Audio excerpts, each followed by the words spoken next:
Hi, welcome to The Wired and Rewired podcast all about the hit HBO series, The Wire. I'm Chris, and this is my 1000th time watching The Wire. And this is Ellie. It's my first. If you're new to the Force or a longtime veteran, we think you'll find something here to enjoy. Today we are covering Season 5, Episode 8, Clarifications. And as always, we begin by popping a recap.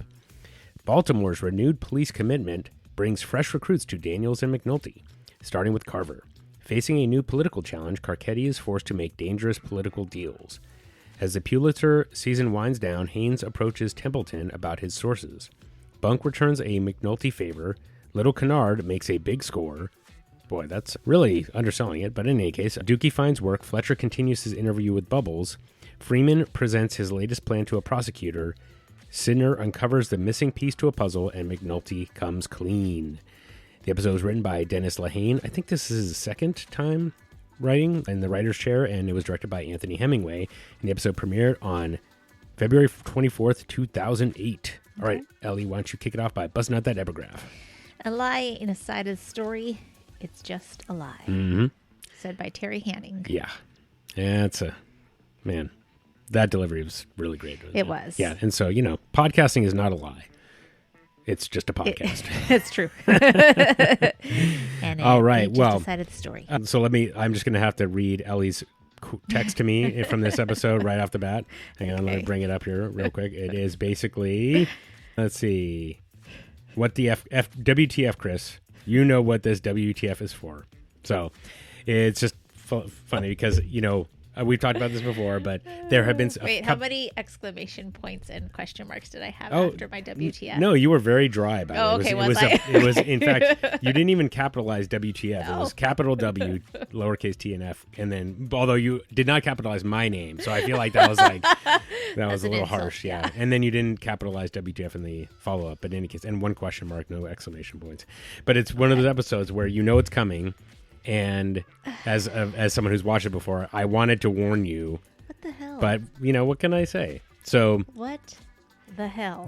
I did not expect that. Yeah, well, we'll cover, obviously, the big event in this with some detail. So I won't get into that now. Yeah, so I won't step on it now. But in any case, let us get into your predictions before we get into the episode itself. All right. So...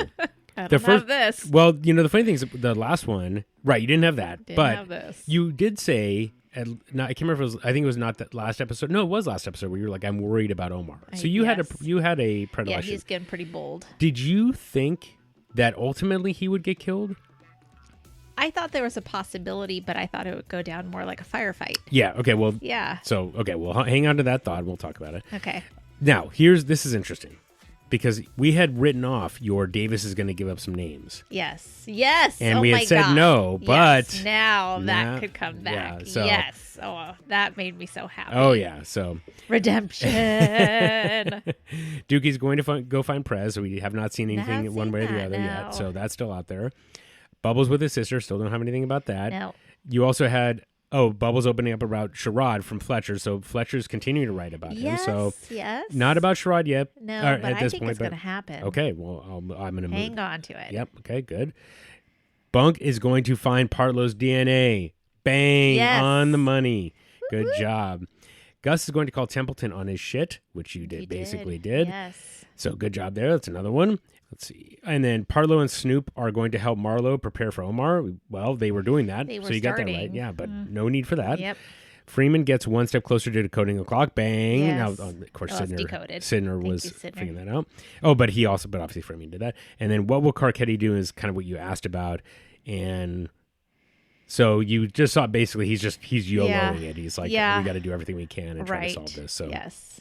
Okay. And so far you got a couple that are still out there. Yeah. But the others that you nailed on the money. So good job. Okay. All right. Well. All right. So I will mention that just the only real reference from this is that there is a fairly substantial section of All the Pieces Matter about Omar's death. So I will share that when we get to that scene. Okay. But because I'll obviously want to get your reaction. So otherwise, unless there's anything else, we can get started. Okay. So what I'm going to do is I'm going to start with actually, let me tell you what my sections are here. Okay. I've got A Man for This Town, which is going to be I'm going to start with kind of what happens with Marlo and then kind of roll into what happens with Omar. Okay.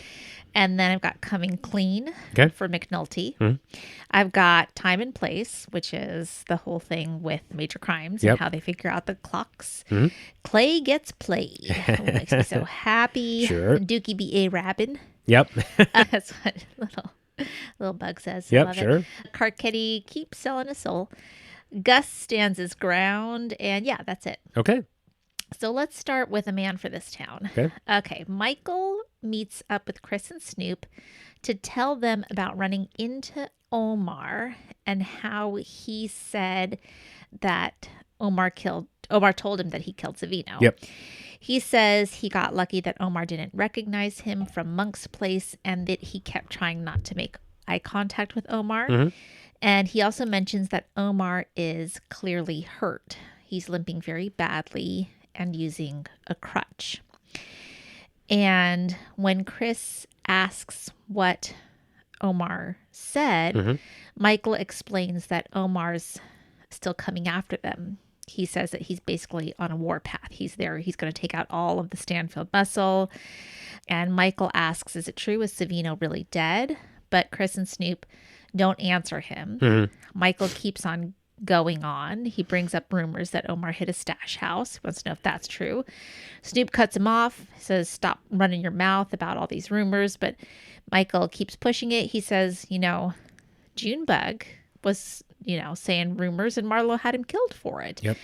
And Omar's doing way more than that. And he's still walking. What's that all about? Snoop gets set off by that.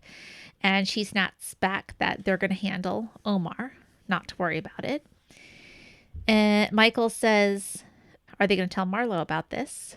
Snoop kind of cuts it off, dodges the question. Chris says Marlo already has enough to deal with. Snoop then pushes Michael, saying, he's got opinions. What would you do if you were Marlo? And Michael starts to answer. Snoop shuts him down again, reminds him, well, you're not Marlo. And then she and Chris leave.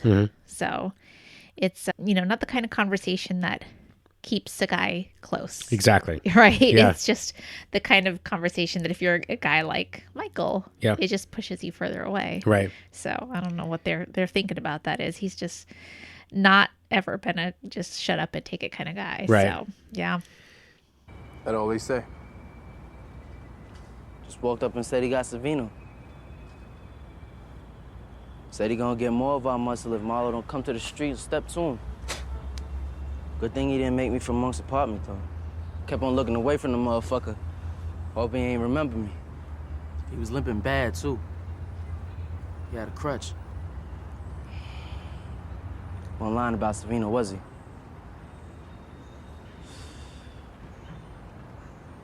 Everybody's saying Omar's on this warpath.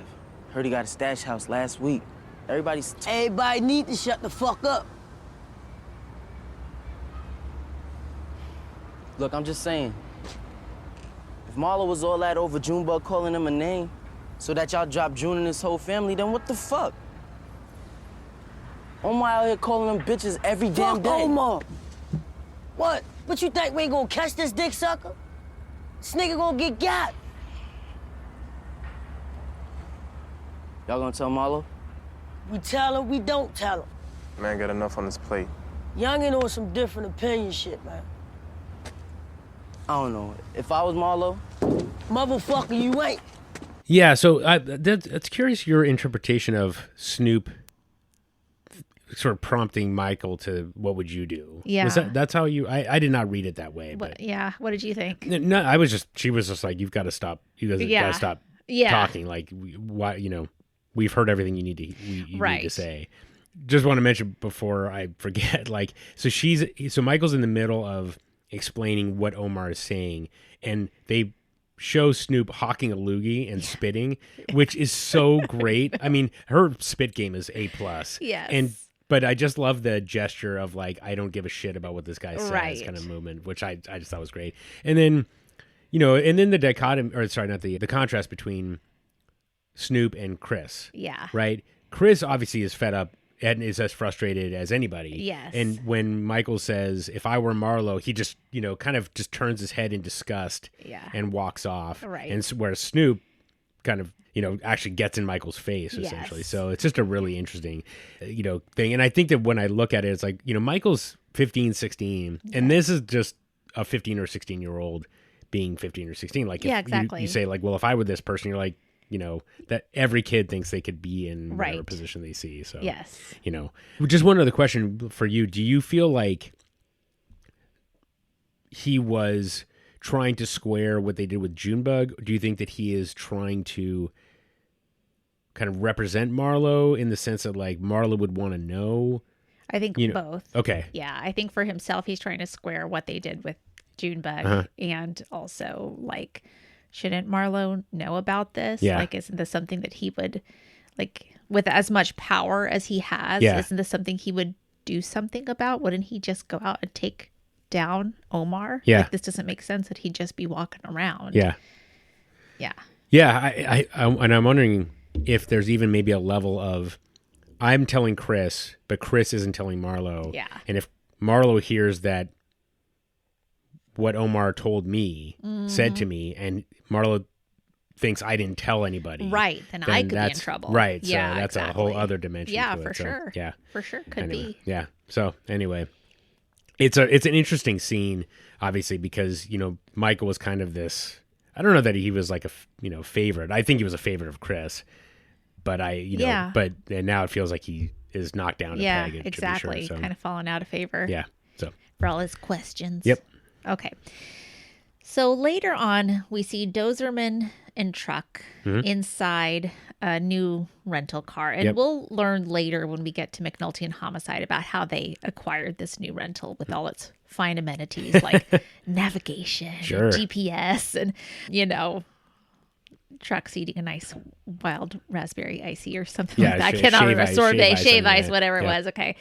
And while they're doing that, Omar comes up. He's still limping, and he tips them off about some dealers who are nearby carrying guns. The cops go handle that, and then Omar circles around through an alley. Okay, so they're like, oh yeah, thank you very much. And Omar then goes around.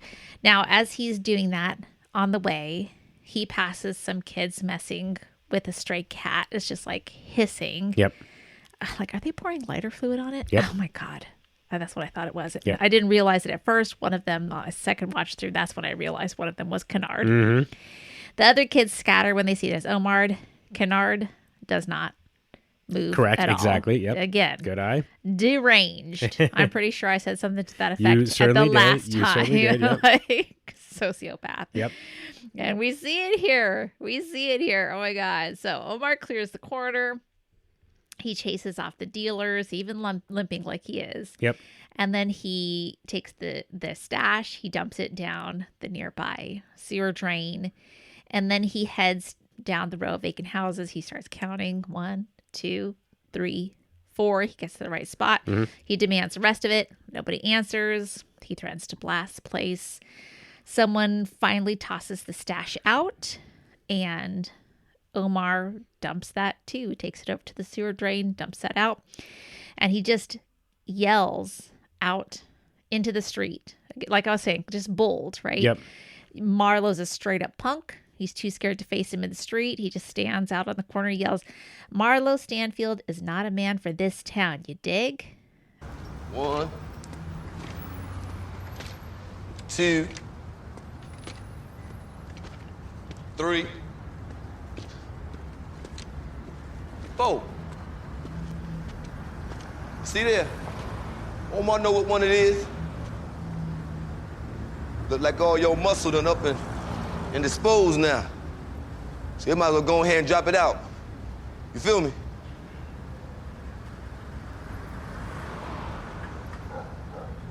I'm obliged to walk up in there now.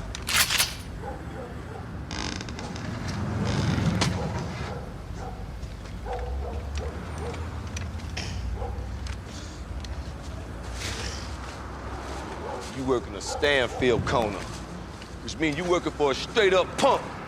You feel me? I'm out here in these streets every day, Me and Malosa. Where he at? Huh?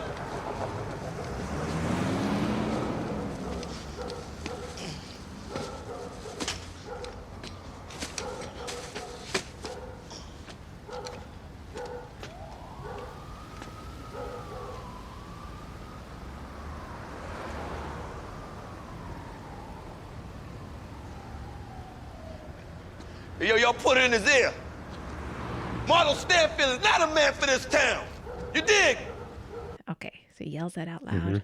And then later, he goes to a corner store to buy some Nupo. And you kind of see him look to the side. Somebody else has walked in, but you don't see them. Right. He looks back to the cashier, this Korean woman. And then just suddenly, boom, gets shot. It's right in the head. His brains get blasted out. And the camera cuts over to Kennard. He's holding the gun. His eyes are giant. He's looking up at the place where Omar was standing. And then instantly his eyes go down to the ground. The man he just shot in the head. And the woman behind the counter is screaming in English. She's saying, don't shoot. She's screaming in Korean. And Kennard just drops the gun and runs. Yep. And then Ellie presses pause and she grabs her phone and she texts Chris, WTF. Yes. Did that just fucking happen? Yes. Correct. That is the way Omar dies in this series. Yes. What the fuck? Okay. Now, wait. Oh, hang on. Sorry, I just realized Okay. there was a little bit more There was more. that you shared. Hang on before I forget. Because I don't like it, Chris. No. I don't like it. So- And I bet a lot of other people out there did not like it either. And some of you are like, no, it was justified. And some of you are with me. Some people out there are with me. I know it. Okay. Well, so I'm just going to read Read it. the other comments you made. They couldn't even wait until the penultimate episode to kill Omar. Yes. So you've picked up on that. What the pattern. hell, dude? Episode 8? Give me a break. And then I will await our discussion, but feels ironic for the sake of being ironic. I don't like it. I don't like it. So now is it, so obviously the shock of it just happening. Yeah. With, you don't even know at the time who it was. Yeah. At first I was like, what? Yeah. Yeah. And then also the who, though, ultimately when you find out It's the who, Kennard, yeah. was that all equally dissatisfying? Or was that playing into your feeling about it? Yeah, a little bit. Okay. Yeah. Okay. I mean, right, because we all hate Kennard. So, I mean, we all hate Kennard, but I don't know. It's just Okay.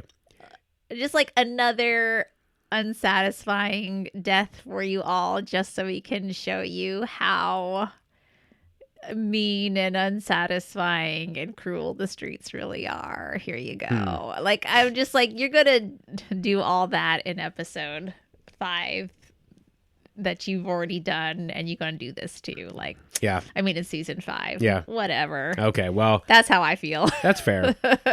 I mean, What'd so- you think? Well, What'd you think? So the what's interesting about this I don't know. particular Like, yes, a episode- big man got just taken down by a child. Like, Right.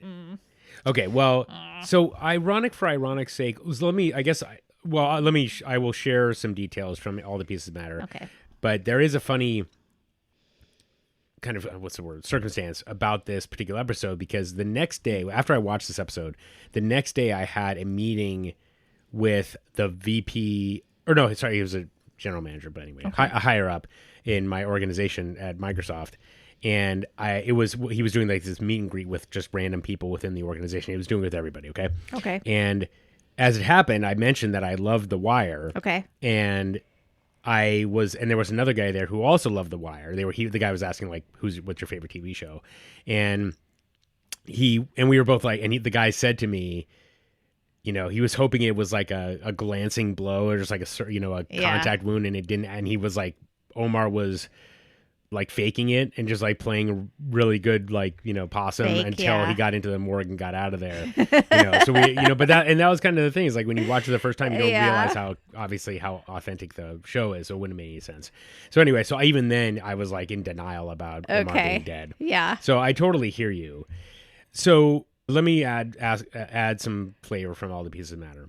So Gamega, who plays Chris Barlow, said, the fascinating and great thing about The Wire is that it shows you how people become the people they're going to become, whether that's good or bad. We get to humanize these people despite the horrific or great things they do, because I'm into that type of storytelling, and it's most reflective of real life. I totally understood and bought how Kennard could be the person who takes out Omar, and how Kennard is the person that Omar doesn't see coming. So there was that. So that's his perspective. And sorry, all the pieces of matter is good, is worth reading, if only for this particular section.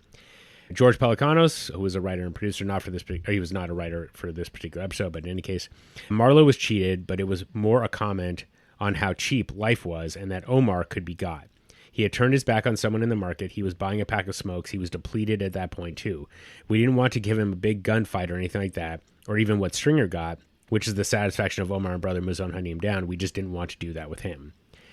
Anthony Hemingway, the director, said, my style of directing is akin to a lot of old school training.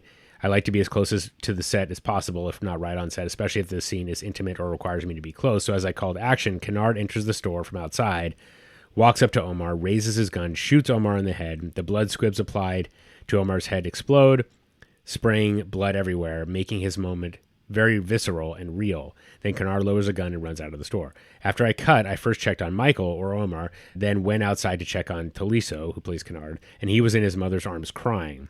And of course, I'm like a cup at the ready to run over on a dime. I started tearing up, but at that moment, I had a reality check, recognizing how this affected Taliso in such a major way, and that made me a little bit happy that doing this act of violence would hopefully scare him from wanting to ever do anything like that again, especially in his personal life, which I thought was like, that's a weird take. But anyway, it's like, was this guy really a threat to doing that? But whatever. Okay, so then Taliso, who plays Kennard, said, when it happened, it just looked so real to me. I know I was young, but it just looked so absolutely so real to me that I started to cry immediately after. Immediately after the scene was done, I ran out of that store and down the block and cried because it looked so real, because I thought I had really killed him. Okay, and then finally, David Simon. I knew we wouldn't write. I was trying to cut this down, but I can't.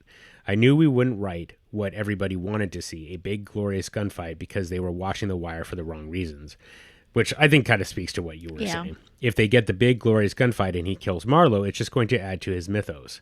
If Marlo kills him, there is an indignity to Omar's end in that the mythos is transferred to the guy who is the greatest sociopath in the story. That's too dark for even me. The drug dealer, who is the most narcissistic and the most sociopathic character we had, claims the one who began with maybe one of the more fundamental street ethics. So there was no outcome of coming back to Marlo and vengeance. There's no way to proceed other than to find a third path. We came up with the idea of the Errol Barnes from Clocker's moment. I actually don't have that reference handy. I knew it was right. I had a lot of arguments in the room with other people. People wanted to see more out of the storyline, but I felt like, no, this is right. So I don't know. I mean, I see your point about it being kind of ironic for ironic's sake, but I also feel like didn't they already make their point about how arbitrary that to me, it's like the point has been made about how arbitrary it all is. And so to me, it was just like, okay, I got it. Like, come on, give me this. God. Well, so, okay, but here, I guess, like, the question is, I got the lesson. Okay. All right. It's harsh. Yeah. Okay. All of it is, yeah. It's. So, but this, so I mean, I guess, like, okay, let me ask you first. Let's imagine then, like, what would be satisfying? You wanted a big gunfight? Yeah. Okay. I just did. So, I mean, I guess because you had that to some degree in the apartment. Yes. Right? So you wanted something, basically a rehash of that, but this time with Omar. I wanted Omar. I wanted the Omar Marlo moment. I wanted an Omar Marlo moment. Mm-hmm. Interesting. Okay. So much talk. No Omar Marlo moments. Yeah. Just, now we can go to Atlantic City. Right. All right. Nothing. Yeah. Nothing. Nothing. So it just by coincidence, you saw No Country for Old Men? Yeah. You know, I'm remembering that because the bad guy. Yes. And Tommy Lee Jones and Josh Brolin's character, they never actually interact directly. True. So, and I was just like, that kind of worked for that. So I feel like if Omar and Marlo had gone after each other, like somebody would have to come out. Someone would have had to have died in that scene. And like, so do you feel like, I guess, like, do you see David Simon's point though? It's like you have Omar, he's got a broken leg, and he would somehow come out victorious in that situation. Chris, I'm not saying what you're arguing isn't more intellectual or makes more sense or doesn't make The Wire the more, supremely. I'm not taking it personally. Just would have satisfied me a little more. Okay. I know. The sorry. heart wants what it wants. On the that heart score, wants what it wants. Okay, sorry. All right. Okay, I'm sorry. I misinterpreted. Okay. Because I totally get you. I don't know that you do. No, I do. Okay, I do. all right. I honestly I do. So let me just to rephrase and make sure I got it. Okay. Is that it is disappointing. Like, you're like, that's it. That's how he goes out. Yeah, I was really disappointed. Right? Because especially because it was leading towards something much bigger. Yes. Right? You were expecting this. I was. And so that it really got taken hoping for it. Yeah. I hear it. Okay, so on that, I totally get it. Yeah. Okay, for the sake of a point to me that had already been made with a lot of other characters. Interesting. Okay, because maybe not in the exact way that they wanted, but to me had been made with many other deaths already in this show. Okay. Yeah.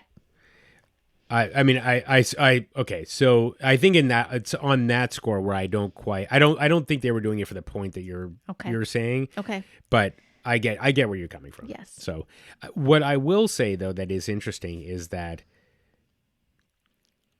this death is talked about much more than, say, Stringer's. Okay.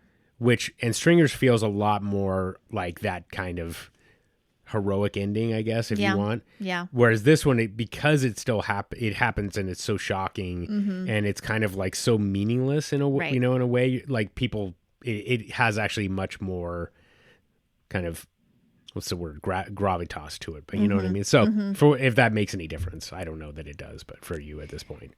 But anyway. Or like a Wallace death. Right. Which is different too, I Absolutely. know, but I'm just talking about a lot of deaths that just, they just are, characters that you grow with for a while, and then they're unceremonious, and it's just like, life's cruel. Yeah. And especially on the streets, it's really cruel. Right. That's what I'm saying. In case you weren't aware already. In case you weren't aware, Baltimore is exceptionally cruel. That's what I'm saying. Okay. Well, we could keep going. We don't have to belabor the point. No, but I really appreciate your perspective because I think it is still relatively raw for you, and I think this is really important because I came to terms with it years ago, so I'm completely fine with it. You know what I mean? So anyway, I gotta process. Still processing. Yeah. So anyway, it was I think that again, like we talked about this, and now I'm forgetting where we were talking about, but like to know that Kennard's the actor was so affected by it. In a way, like makes it feel a little bit more like I feel that it softens it a little bit because it does. Fuck you, Kennard, you fucking asshole. I know. And then he was actually sad about it too. So I think he's a kid. Yeah, and I think that there's something really interesting though about the way that it ended up being played out. And what's interesting is that it feels like the way Talisa was describing it is, that was just like actual authentic. I don't know if he was directed to play that the way that he was, kind of shocked. Yeah. But knowing that was how his actual honest reaction at the same time. His eyeballs are so big. Yeah. So, just to be so shocked about what he did is pretty amazing. So anyway, well, obviously we have given enough time to, one of the favorite characters on The Wire. So it's sorry. And I completely forgot to this one part that I do want to mention, which is when he is standing on the corner, Omar, and he is kind of looking around. Yeah.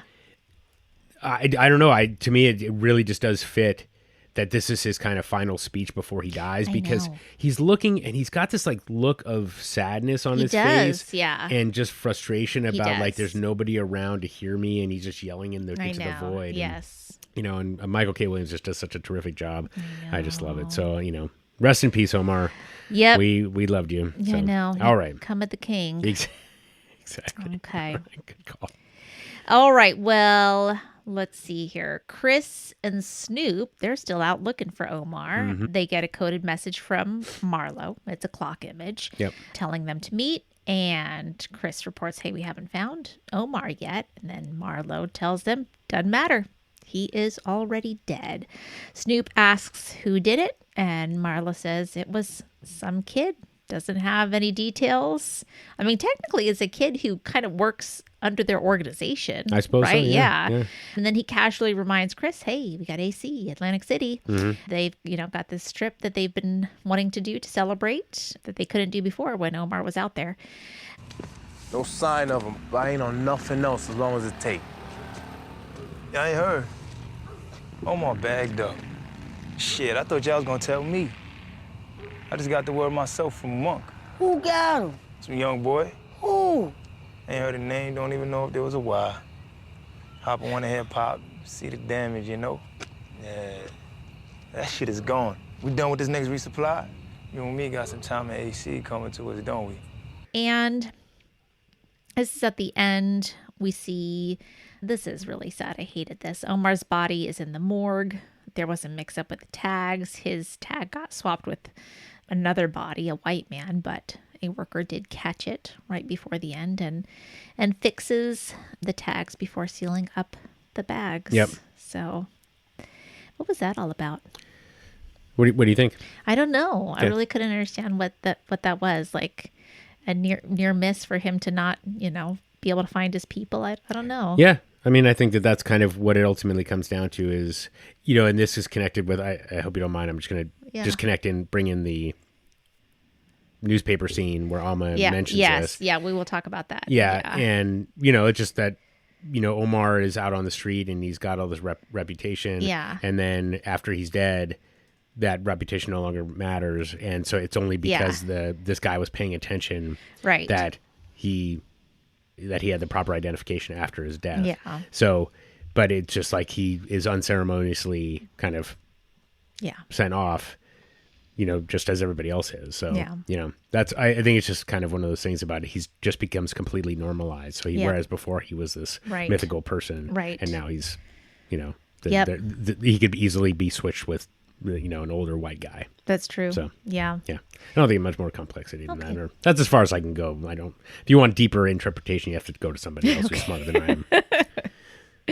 All right, let's go to Coming Clean. Okay, McNulty, this is at the very beginning of the episode. He's briefing the bosses, Carcetti, Wilson, at a Comstat meeting, and he is laying out this completely fake serial killer pattern targeting homeless people in certain areas and at different times.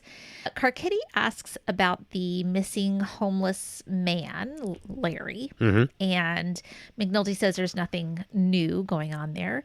Rawls cracks a very tasteless joke about how he is all for kinky shit, while Daniels brings up the FBI profile. McNulty shares that they have some people they are planning to surveil. I guess innocent people, right? That they're going to be surveilling.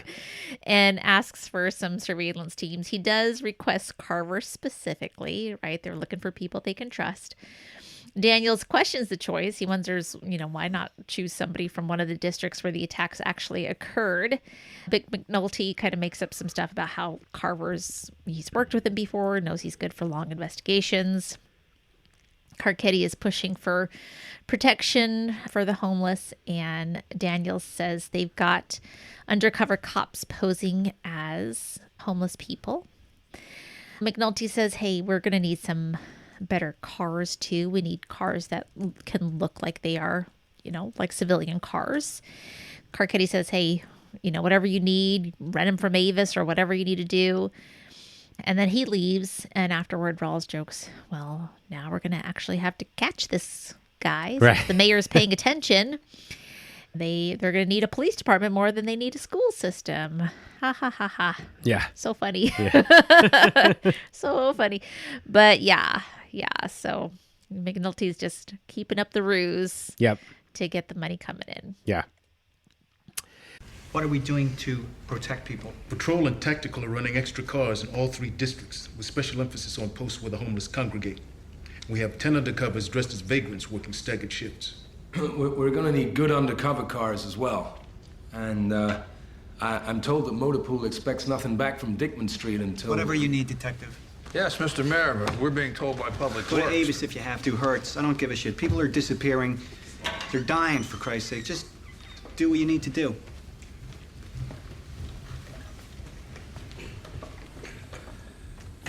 Bad news, gentlemen, is we're actually going to have to catch this motherfucker. Good news is that our mayor finally needs a police department more than he needs a school system.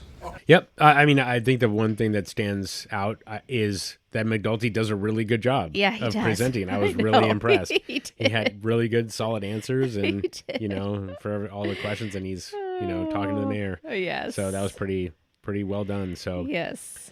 Yeah, I mean, I think that ultimately, that he got everything that he wanted, and especially bringing up the cars was a really good thing to get from the mayor at that point. For sure.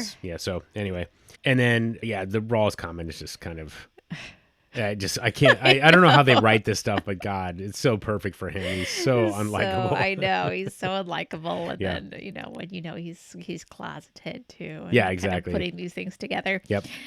Okay, well, let me see here. McNulty comes down to the Western to talk to Carver. Carver wants to know what's up with everything. He can tell something's up.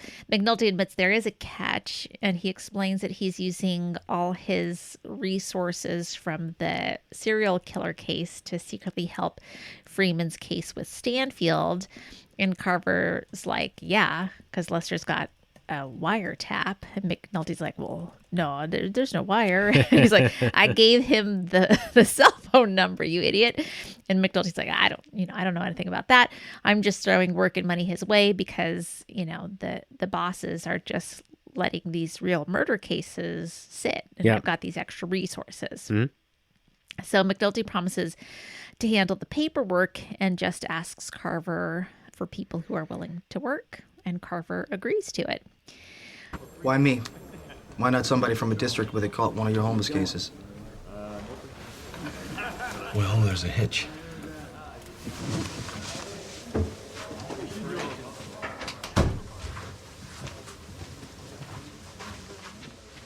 This is some fucked up McNulty shit, man. I don't want to get burned here, and I don't want any of my guys getting burned. Look, here's the deal.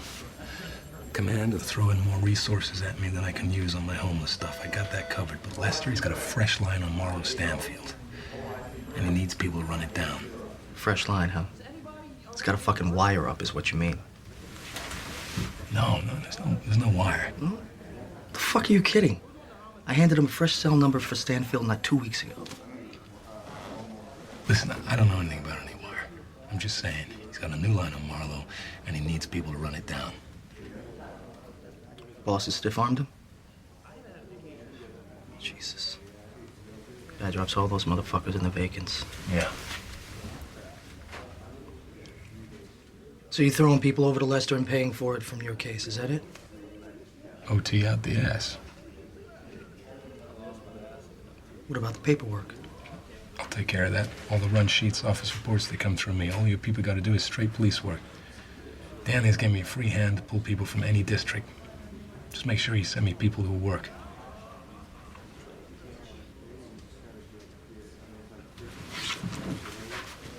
McNulty, what about cars? Departmental account at Enterprise downtown. Get what you need. So soon Carver's got a whole crew running surveillance for Freeman, and they're all about it. They are happy to have unlimited overtime. They need the money, and they are very excited about the new rental cars on the back lot, as we saw earlier or heard earlier with Dozer and Truck. Dozerman and Truck. Yep. Shall I keep going? I loved Carver's response to McNulty. Yeah, it's just great, and I feel like I need to stop praising him so much. But it's so, who the fuck are you talking to? It's so good. I know, exactly. He's got a I gave him the cell number. Yeah, exactly. So, all right. Yep. Okay. Meanwhile, we've got Bunk still just trying to grind out his own case. And he's just super frustrated because he's still tied up with these labs. So he comes over to McNulty reluctantly, and McNulty signs a form for him to get the lab to prioritize DNA by tying his case to the homeless killings. McNulty and Greg's later head to Quantico. And on the drive there, they talk about their relationships. McNulty asks if she misses what she had with Cheryl. And Kima admits, she messed things up. She says she got too much dog in her still. But she does care about her son, Elijah, and loves this relationship that she's developed with him. She asks McNulty about him and Beatty. And, McNulty kind of reflects and says, Bunk once told him that he was no good for people. And Kima's like, well, was he drunk when he said that? He was. Probably, but still. And I'm just going to note here, we'll talk about this more later. McNulty will go home later this night, and Beatty and the kids will be gone. Yep. Okay. So at Quantico, they get the FBI profile.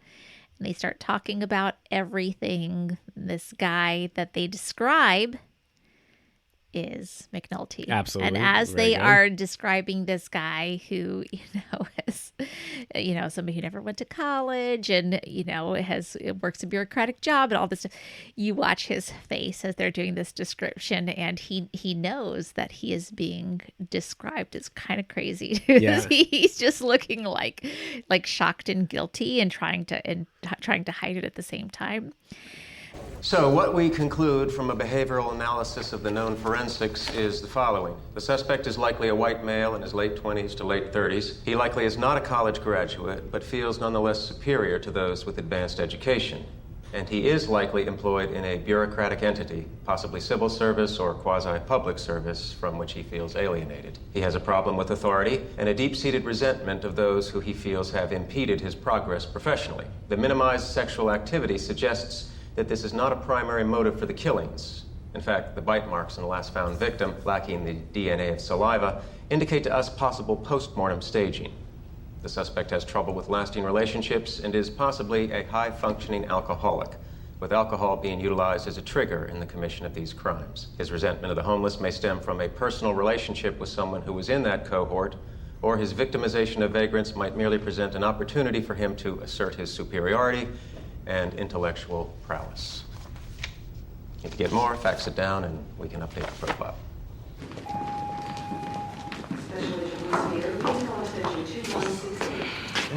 Thanks for everything. Thanks. So, what do you think? They're in the ballpark. While they're there, too, I should mention they also meet the FBI director there, who apparently does a lot of TV appearances. We get a really fun Unabomber joke. Yep. This guy seems very interested in being a celebrity. Was there any notes about why they spent time on that particular little insert there? Not that I could see. Okay. It's kind of interesting that they spent time on that particular piece. Forensically, this guy is all over the map. Sexual to a point, but inhibited. Nocturnal on some, diurnal on the others, and the notion of targeting the homeless to begin with, well, we've only seen that a couple times before, but in those instances, it's been someone within that cohort, and they're not usually carrying cell phones and calling newspapers. You caught a strange one here. Detectives, hey, don't get up. Arthur Tolan, Deputy Director of the unit. Just wanted to drop by and make sure we're progressing your case. Yeah, good. Great, thanks. You might recognize the director from television. He's done all of them. Those news shows. Always want a talking head when a case comes up. Yeah, Greta Van Susteren, Nancy Grace, Chris Matthews, that fellow with the big forehead, what's his name? Larry King? Yeah. Hey, what the hell? It's a chance to get the word out for the Bureau and, I sell some books. Human Hunters, The Rise of the American Serial Killer. They've used a lot of my stuff on those CSI shows. Yeah, I've consulted for them. You haven't heard. So, how long you been doing death investigations? 8 years. We don't see a lot of serial stuff, actually. Drug murders. Street robbery every now and then. 300 or so a year. Well, you've got a serial case now, so I'll leave you to it. Good hunting. Art was actually lead investigator on the Unabomber thing. That was like 16 years, right? Yeah. Yeah, then his brother ratted him out.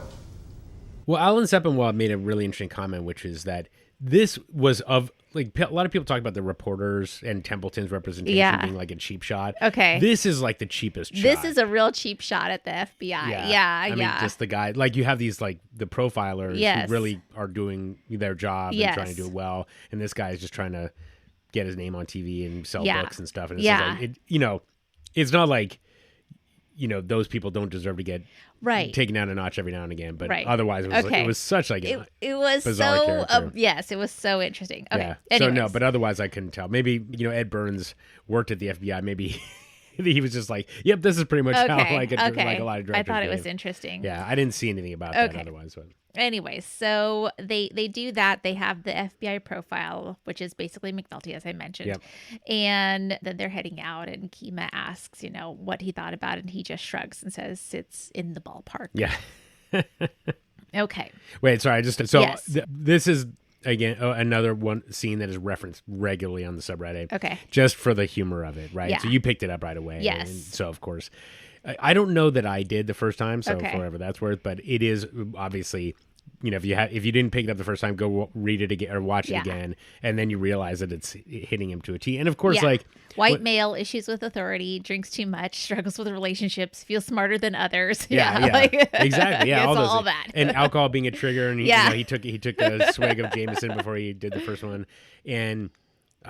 There was something else. But in any case, the reason, of course, is that the fact that it's a weird one, right? Like they're saying like it's a weird one. Yeah, it's a weird one because it's all fake. Yeah. Right? So it's all, we see, sometimes we see targets, targeting homeless, but usually it's other people that are homeless. It's not like people that, exactly. Yeah, now there was one comment in that profile, which I thought was interesting because it said he's targeting the homeless because he knows someone in that cohort, which would have been Bubbles, but also for him to feeling of superiority. to show off his superiority. Yeah. So it both kind of work, which I thought was kind of interesting. So it does make me wonder, were they just writing it this way? But it also all the data kind of fits. Yeah, which I find really fascinating that they built this all in and it fits with this kind of. Personality, really disorder, or however you want to, this mosaic that is McNulty. So just thought that was really fascinating. Yeah, and of course, it really is a beautiful tie into the whole thing. So it is. When people, again, there are so many moments in season 5 where I feel like, probably as much as more than anything other season, there are these like kind of humorous moments, like really directly funny, aiming for humor kind of things. Yeah. And this scene is just so great. It is. And especially just showing McNulty the entire time as they're reading it, and he has to just do this face acting, as he's listening to all this stuff. It's really pretty impressive. Yeah. So, yeah. I love it. Yeah. All right. So let me see here. Okay. Back in Baltimore, Bunk gets called to Omar's murder scene. At first, it looks like a professional hit, but witnesses are saying it was a kid, right? Like, this tall, not very tall at all. Crutchfield tells him, you should have let me give him the years, Bunk. He would have made out better. Bunk notices that Omar's shotgun and his semi-automatic gun are gone. They were taken as souvenirs by hoppers that ran in. He also finds a list in Omar's pocket, names of Stanfield people and their corners. And we notice Savino's name is crossed out. And Bunk realizes Omar was actively hunting them. So, not keeping his promise. Yep. You should have let me give him the years, Bunk. He'd have been better off. Thanks for calling. Figured you want to see this. You've been so tight with the mope.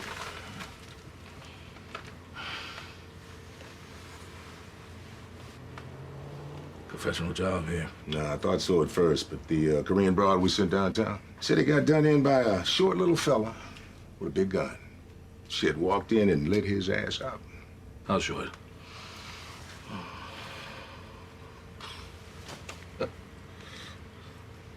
Your boy robbed him? Canley said the hoppers all ran up in there afterward for souvenirs. Took his shotty in the semi-auto, too. Ran all through his pockets. Be my guess.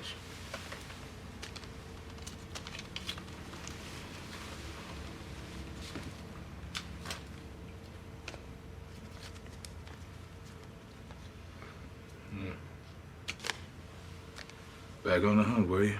Later, Bunk gets a DNA hit tying Chris Partlow to the DeVar murder. Yeah. And the lab guy says, yeah, I remember Partlow's name.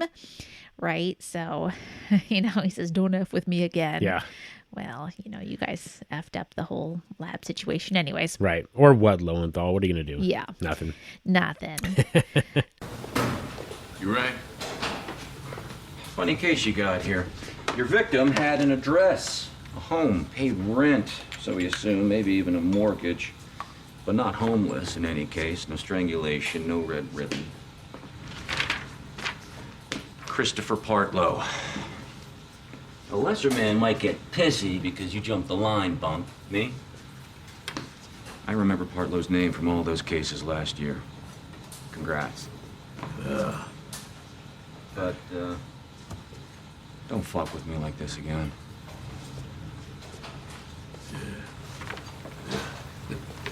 And let me know if you want to stop anywhere. So, well, are you going to move off the?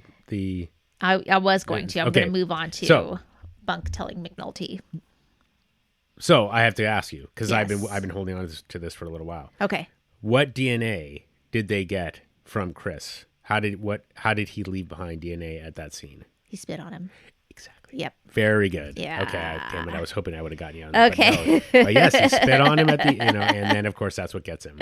Which, it's one of those things where, they were fighting for season 5. They did not know when they wrote season 4 that season 5 was going to happen. Oh, and yet they wrote in that he would spit on That's smart. DeVar, and then they used that to That's get the smart. DNA. So I mean, I'm sure they would have been like they didn't even need to have that for it to work out because that was the one scene where he beat the guy. So he almost certainly would have gotten some blood from himself on there because I'm sure he would have broken his knuckles. Yeah. But that scene was so brutal, and I remember the spitting. Exactly. Very good. So I love that. So that scene was so intense. Absolutely. So, and it's just kind of amazing that is what ends up getting him. So, yeah. Wow. So, okay. But that's, and as whiny as Lowenthal is, we had cutbacks, he's just like, congrats, Bunk. It's just, and of course, like we're treated with mumbling Bunk, where he's like, it's just, like that's a celebration. I just love it. It's so good. Oh, okay. Bunk gives McNulty the news about Omar, and he gives him Omar's list. Tells him Omar was after Stanfield. McNulty asks Bunk to hold off on arresting Partlow so that Freeman's case can keep building. Bunk agrees, but he's not happy about it. Right after that, some guy comes up. Barlow. Oh, yeah. What's his name? Barlow. Barlow, yes. Wanting to make a connection between a home invasion and a murder. And McNulty grabs the file. He opens it up. He looks at it, and he's like, no, this is not connected. These are two different weapons. And the guy's like, oh, do I have to spell it out? What he really wants is a chance to play at Hilton Head. And he's like, well, go play. And he's like, look, if I don't get this car in 2 days, I'm going to tell your secret here about what you're really doing. Mm-hmm. So Jimmy has to agree. Yep. It's not good. Right. Not a good situation. What's this? From the pocket of dead stick-up boy, Omar Little. Omar dead? Yeah, he stopped reading 24s. Killed yesterday at a grocery. Slow to the draw he was. Oh, shit. One to the back of the head. Norris and Crutchfield caught it. They're looking for a juvenile. He was hunting Stanfield and crew. And this was on him? Yep. Thought of you and Lester when I saw it. Payback for you getting me back some great lab. Positive DNA on Chris Partlow. An alley beating, not one of the ones in the vacants. Motherfucker. Got all kinds of news today, don't you? Yeah, going for a warrant right now. Hey, can you wait to serve it? I'm right at the edge, Bunk. How long? Because this is an honest fucking murder prosecution here. I'll talk to Lester. Congrats. Yeah. No shucking, no jiving, just good old police work. How about that, Jimmy? Hey, not my bullshit. You're still waiting on lab work.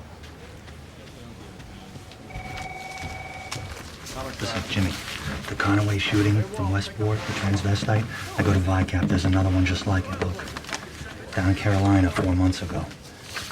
For a road car and 2 nights in a hotel, I can put this down. you talking about? Yours was a 9mm. This one's a 32. Yours was a bar pickup. This one's a home invasion. Still worth checking out. Oh, see it. Sorry. You're gonna make me spit it out, aren't you? You ever play at Hilton Head? I got a call from my brother-in-law a few days ago. He managed to swing a tea time for this weekend. Jimmy, I'm going, goddammit. Fuck do I care? Go. You know this is some real cute shit you're pulling here. Taking the detail money and doling it around like a priest passing wafers. Now, I don't know exactly what you're up to, but I know this. If someone picked up a phone around here, your shit is critically fucked. 2 nights in a road car. Yeah. Now, there's so I just literally made this connection, so I might have it's not well thought through. Okay. But I just think there's an interesting parallel between McNulty and Carcetti in this moment. Oh, yes. Because Carcetti is I basically agree. giving away and giving away, and Yes. here's McNulty having to give it away too. Yes. So it is very interesting how once you start playing outside the rules, you can't expect anybody else to play by the rules either. That's exactly right. Yeah. Now, there's one thing that I've said this before. I'll say it again. There's only so much time and that kind of thing. But I feel like McNulty could have just been like, okay, you want to do this, that's fine. But now I'm going to tell everybody that this is how you're playing it, and everybody's going to know that you're not doing real police work. So the guys that are hitting me up for extra nights or whatever to do actual police work, you're doing it to go play golf, and everybody's going to know that. I just wish he had put Barlow in his place a little bit, because all right, you want to do this, that's fine, but now you're going to have to live with your own decisions and stuff like that. But instead, he just kind of acquiesces, and that's it. Yep. So anyway, but I do love Barlow. He's so good. He's really good at being obnoxious. Yep. Yeah. Okay. So that night, McNulty's at, the house that he shares with Beatty. Yep. He is there alone. Christensen calls to... Christensen? Yep. Yeah, calls to thank him because his case wouldn't have closed without the help that McNulty gave him.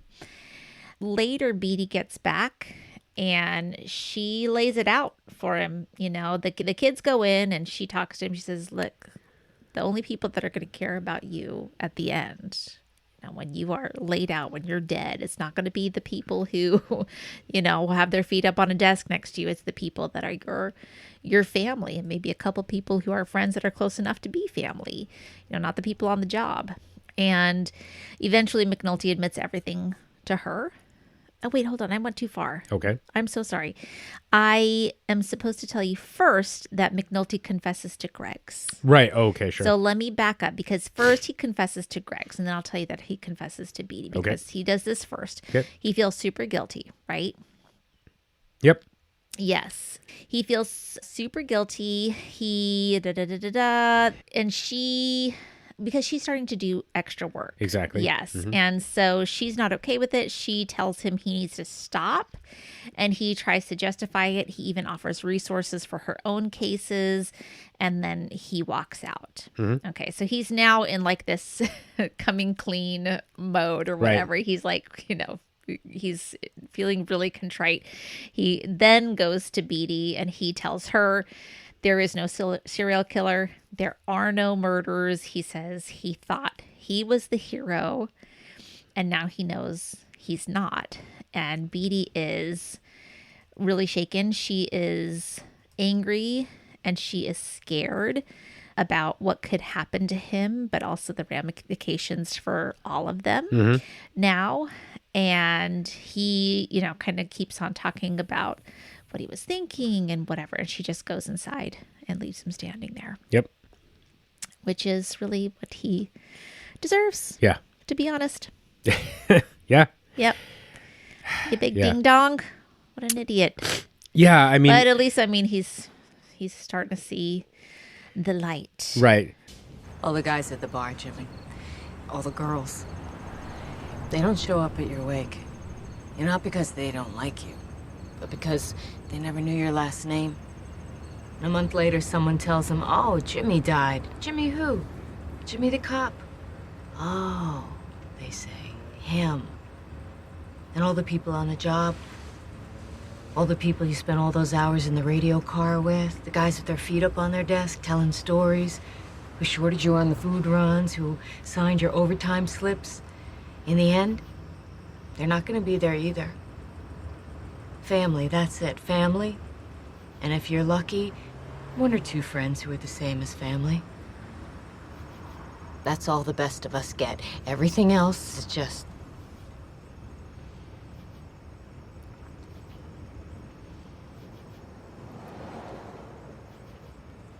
There is no serial killer.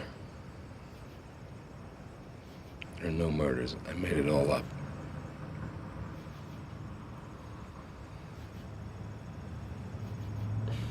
They were shutting us down. They were just... It's hard to explain. I don't even know where the anger comes from. I don't know how to make it stop. They fucking task me. They do.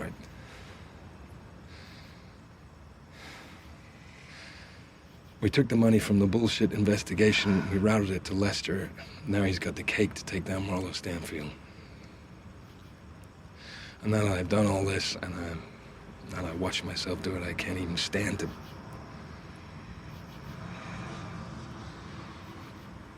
Lester says he's close. Time will pass, and I'll be able to shut this thing down. If you don't go to jail.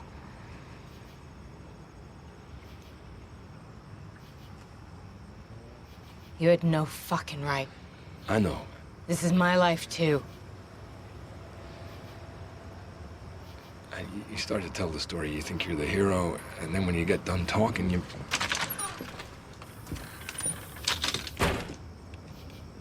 I mean, and now, of course, the epigraph kind of is playing a role here, right? A lie in the side of the story, right? Yeah. So with Kima, with Beatty, like, you're telling yourself the story, but it's not a side of the story anymore, Yep. and he's starting to realize it. So the Kima one, I don't know, it's that part, I feel like he could have handled that a little bit differently.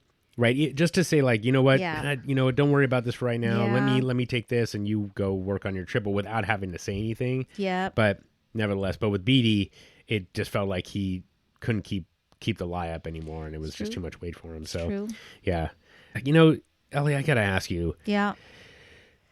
I just if I'm in Beatty's position, I just have a hard time. Even the concept of trying to reconcile with McNulty. I mean, I know that like we don't see the day-to-day and stuff, but I'm just like, God, I would just be like, get the fuck out. I would be too. Yeah. I don't think that I could be like, I don't know. You'd have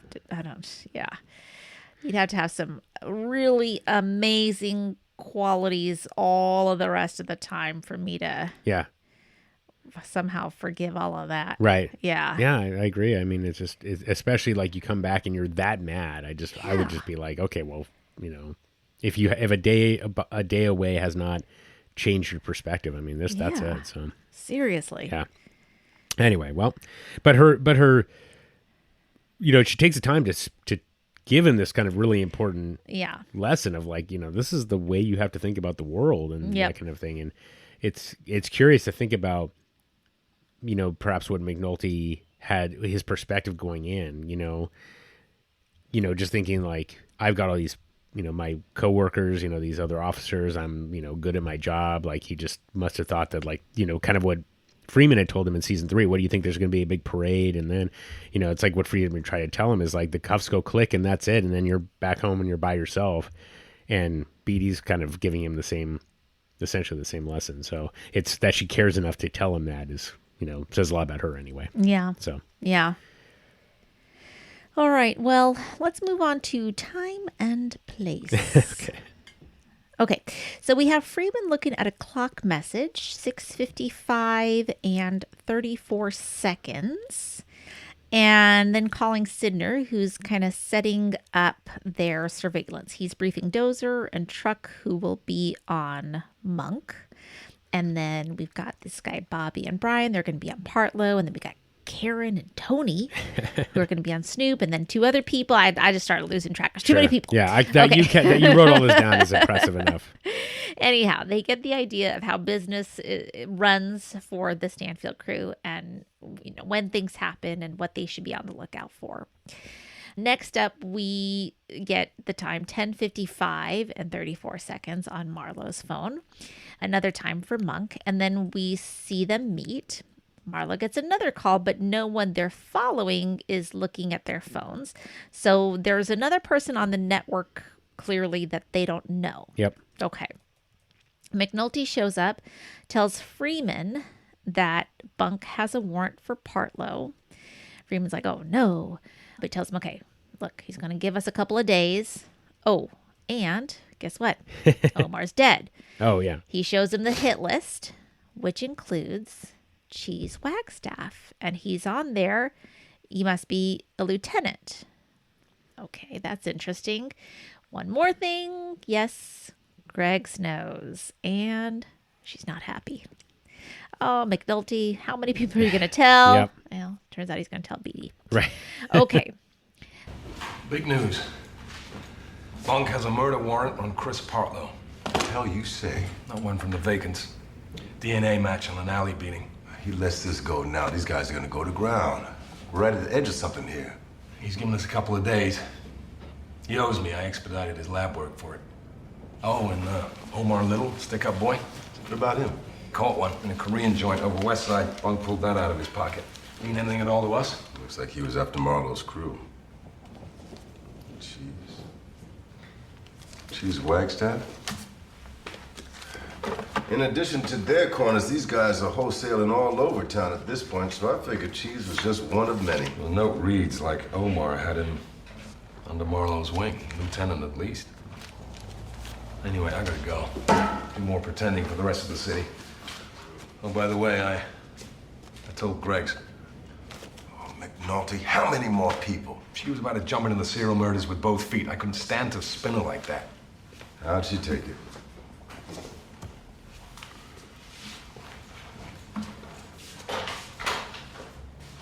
The messages, they still don't make sense. Okay, sorry. Did you want to say anything before I move on? Okay, the messages still don't make sense.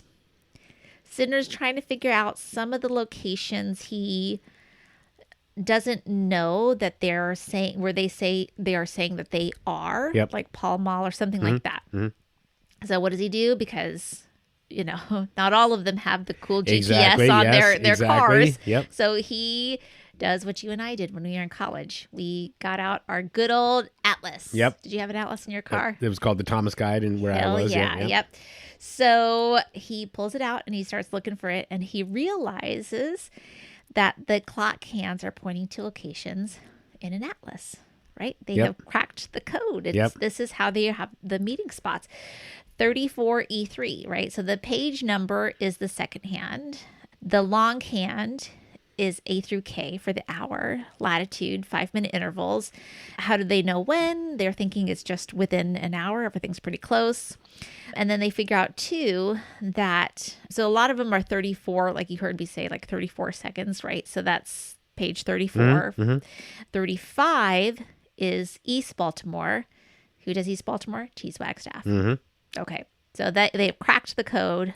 Awesome. Yay. Yeah. And then we have Greg's showing up, and she is furious. She looks at Sidney. She's like, oh, you're in on it too. And she refuses to be a part of it. Yep. That's police work, son. I pulled the ADC book to find a location, and I'm on the same page number as the second hand. And I remember we had a lot of clocks with 34 seconds. That's the page for West Baltimore. Right. Now, the second hand is always the map page. Longitude A through K is the hour.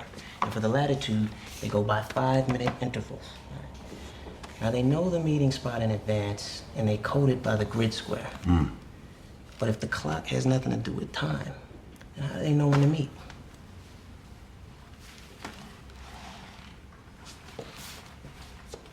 Everything's less than a half hour of driving, even in traffic. Well, my guess is that the standing logic is that they meet within an hour or so.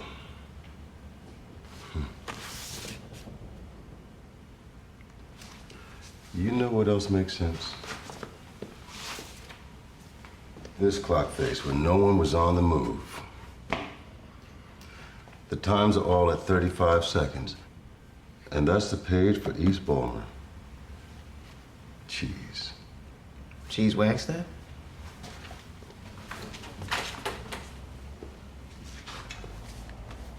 Marlowe's wholesaling on the west side through Monk and on the east side with Cheese. He's got the whole goddamn city. How do we know it's cheese?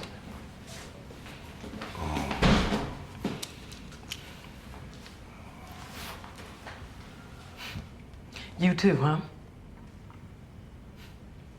You all are good with this. Kima. Not me. And that's what we have for major crimes. How did you feel about the reveal about the clocks? I was okay with it. Yeah? Yeah. Okay. I was all right with it. Okay. The only thing I can't really reckon is just how it all started with what Spiros was showing Marlowe originally. My guess is that he showed him a picture of the watch. Okay. Of the clock face. Yeah, and I still don't like. And then later he was like explaining, like, "Oh, you just make this to an atlas and what like." I mean, pretty much. Yeah. It just seems weird to me. Like he showed him a clock, and they were just like, "Oh, yeah." I mean, okay. I don't think it was that. I think there was probably a little more discussion about it. But after that, it was pretty straightforward. It's like, 5. 5 means this meetup. Yeah. 10 means this meetup. I don't know. I mean, but I take your point. It does feel a little weird that they had to translate all. I mean, I guess it's not that many people. Yeah. And like once there aren't that, like A through K is what 10, 11 places. Sure. So it's not like it's that many that you have to be aware of. But anyway, I don't know. But so I get your point. I was like, maybe that it feels a little bit far-fetched. Like, how do you actually have to explain this to people? You need a decoder ring. And stuff like exactly. So, that portion, when I kind of went back to that moment, that felt a little bit like it's a little slushy. But the rest of it, was pretty cool. I thought it was really clever, and nevertheless, so set aside like whether this would actually be able to be rolled out to people. I mean, hell, they came. The pager code also kind of, you're like, wait, what's happening now? Oh, you have to reverse all the numbers. Yeah. It sounds pretty easy, but you still have to explain it to people. It's like, hey, here's how you text me, or here's how you page me, and it's like, nevertheless, okay, I feel like your reaction, that feels about right. It's like, okay, I got it. It may be not quite as straightforward as the pager code, but nevertheless, I was cool with it. Okay, I was cool with it. Okay, let's get to Clay Gets Played. All right. Well, we know what happened with the city jury. Yep. Disappointing. Freeman goes to the feds. They tell him, hey, we can't take this case. Mm-hmm. Okay, Davis is now like MLK, and you want us to fix your problem with a white jury? We can't do it for you. He is disappointed and angry. He says thank you, and he leaves. Sorry, just real quick. Yeah, go ahead. She's like the supervising agent. Yes. I'm forgetting her name now, but yes. She mentioned that, or no, sorry. Yeah, was it her or? They have Fitzhugh and the other woman there. Oh, okay. Well, I can't remember who actually said that Billy Murphy does not plead out his clients. So that part I thought was just an important component because, so we talked about last week that Ed Norris, when he was actually on trial for this, he actually pled out. That was an important component of the usage of the headshot. Yeah. This one was, well, you have the headshot and and Davis is going to fight it. Yeah. And therefore you're going to get convicted because they know they have a guaranteed conviction. It's not something you can talk your way out of, especially in the city jury. Right. So just an important part of that they just kind of gloss over really quickly. So anyway. Okay. Yeah. And I just, the whole thing from the U.S. attorney was both frustrating, but also you could kind of see it, I guess. Yeah, exactly. And especially now, it actually plays out really, really well today because there's a lot of talk about, prosecutorial persecution by Justice Department. And, and I mean, actually you could see it with pretty regularly in the Trump administration, although it was being accused of during the Biden administration as well. I don't agree with that as well necessarily, but nevertheless, it is really interesting that they were talking about it back in 2008 when, even though it would have served the greater good and it would have, and they had a guaranteed conviction that didn't seem at all politically motivated, it was interesting that this guy did not want to prosecute for fear of how it would look. Mm-hmm. So, anyway. Mm-hmm. Yeah, that is interesting. Yeah, I agree with you. I mean, like, I can understand. Like, they decided to take it to the city with bond. Like, they made that choice. Yep. You know? So later that evening, we see Freamon in a bar, and he goes over to a woman who's stirring a drink, and he kind of whispers in her ear, and she smiles, and then she stands up and goes away. Was that like Clay Davis's wife or something? Or her date? Okay. And then Davis comes up, and he says, "Oh, hey, you're on my thing, right?" My thing. Right, yeah. And, you know, Freamon says, "Yeah, that was mostly my evidence that you beat. You think you could do it again with the federal jury?" And then basically shows him the folder that has the evidence that makes up the headshot. Yeah. Right? Mm-hmm. And tells him what would comprise the federal jury. Yes. Right? Mm-hmm. And says, he says, "Do you think Billy Murphy could, you know, get you out of that?" Yep. And or he says, like, go take that back to Billy Murphy and show him ask him what you're exposed to. Yes, exactly. And but basically says, like, you can pay me an information. Right. So he's trying to get some dirt. Yeah. Yeah. So this is how we get the information I was hoping to get. This is not the way that I thought we were going to get it. That we're going to get some dirt from Clay Davis finally. Yeah. Yes. Yep. Yes. And then the woman comes back. Right. And Clay Davis looks shaken. Oh yeah, and absolutely. I like it. She asked to keep that one stirred. Hey, you're on my thing, right? I guess I owe you a drink on that. What's your poison? I'm okay, Senator. Thank you very much. Obanda, huh? That's a good one. You know, that was mostly my evidence you beat back there, right? You think you could do that again? Excuse me? Except this time, the jury's a federal one. Save 9 white, 3 black. Time for you to tip on out, detective. Bank records on that mortgage application you made on the Calvert County property years back. Now, why don't you take that back to Billy Murphy? Ask your attorney what you're exposed to. At this point, this is just between us two gentlemen here. Senator. No one else till I make it so. What? You trying to sell a case back to me?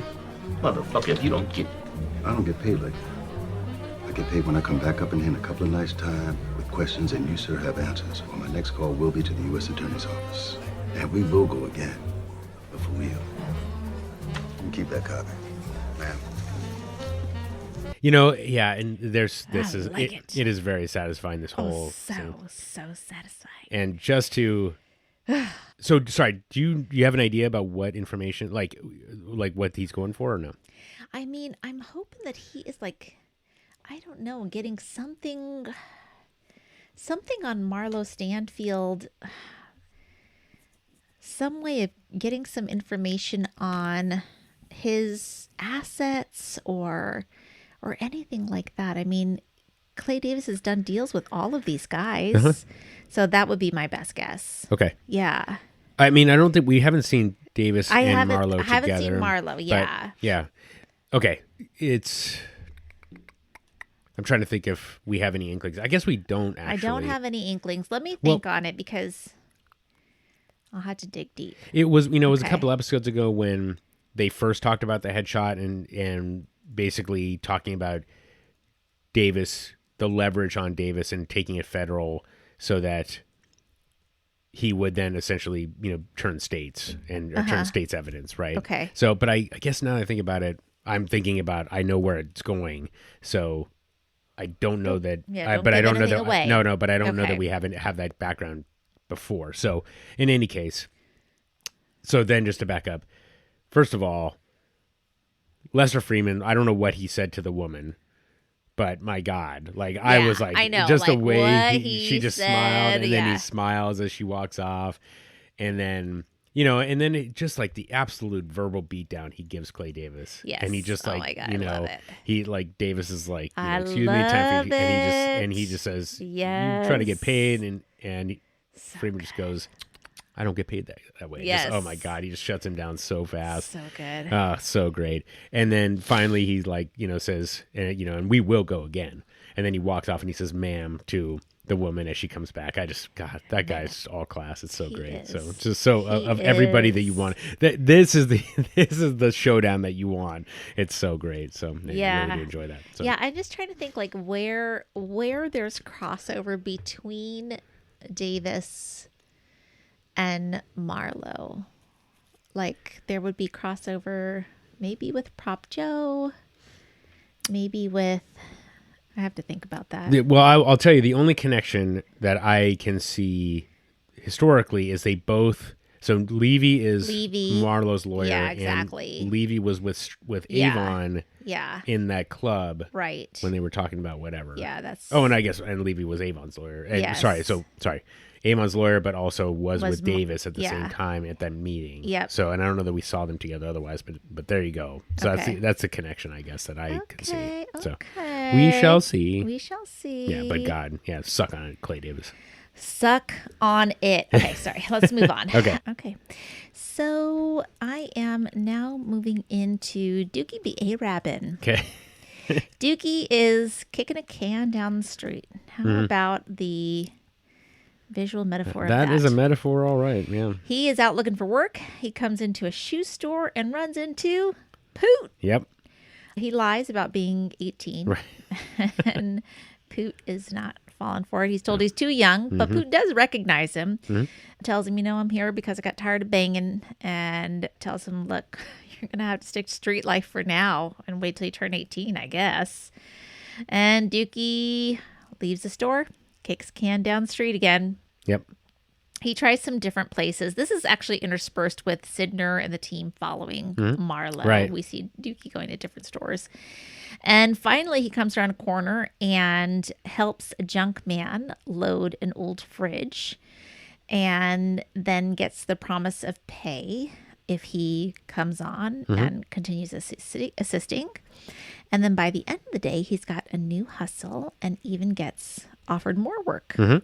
And so he's on there and they're going down, and he sees Bug and waves to him and comes down. And, Bug is kind of tickled to see him A-Rabbin. Yep.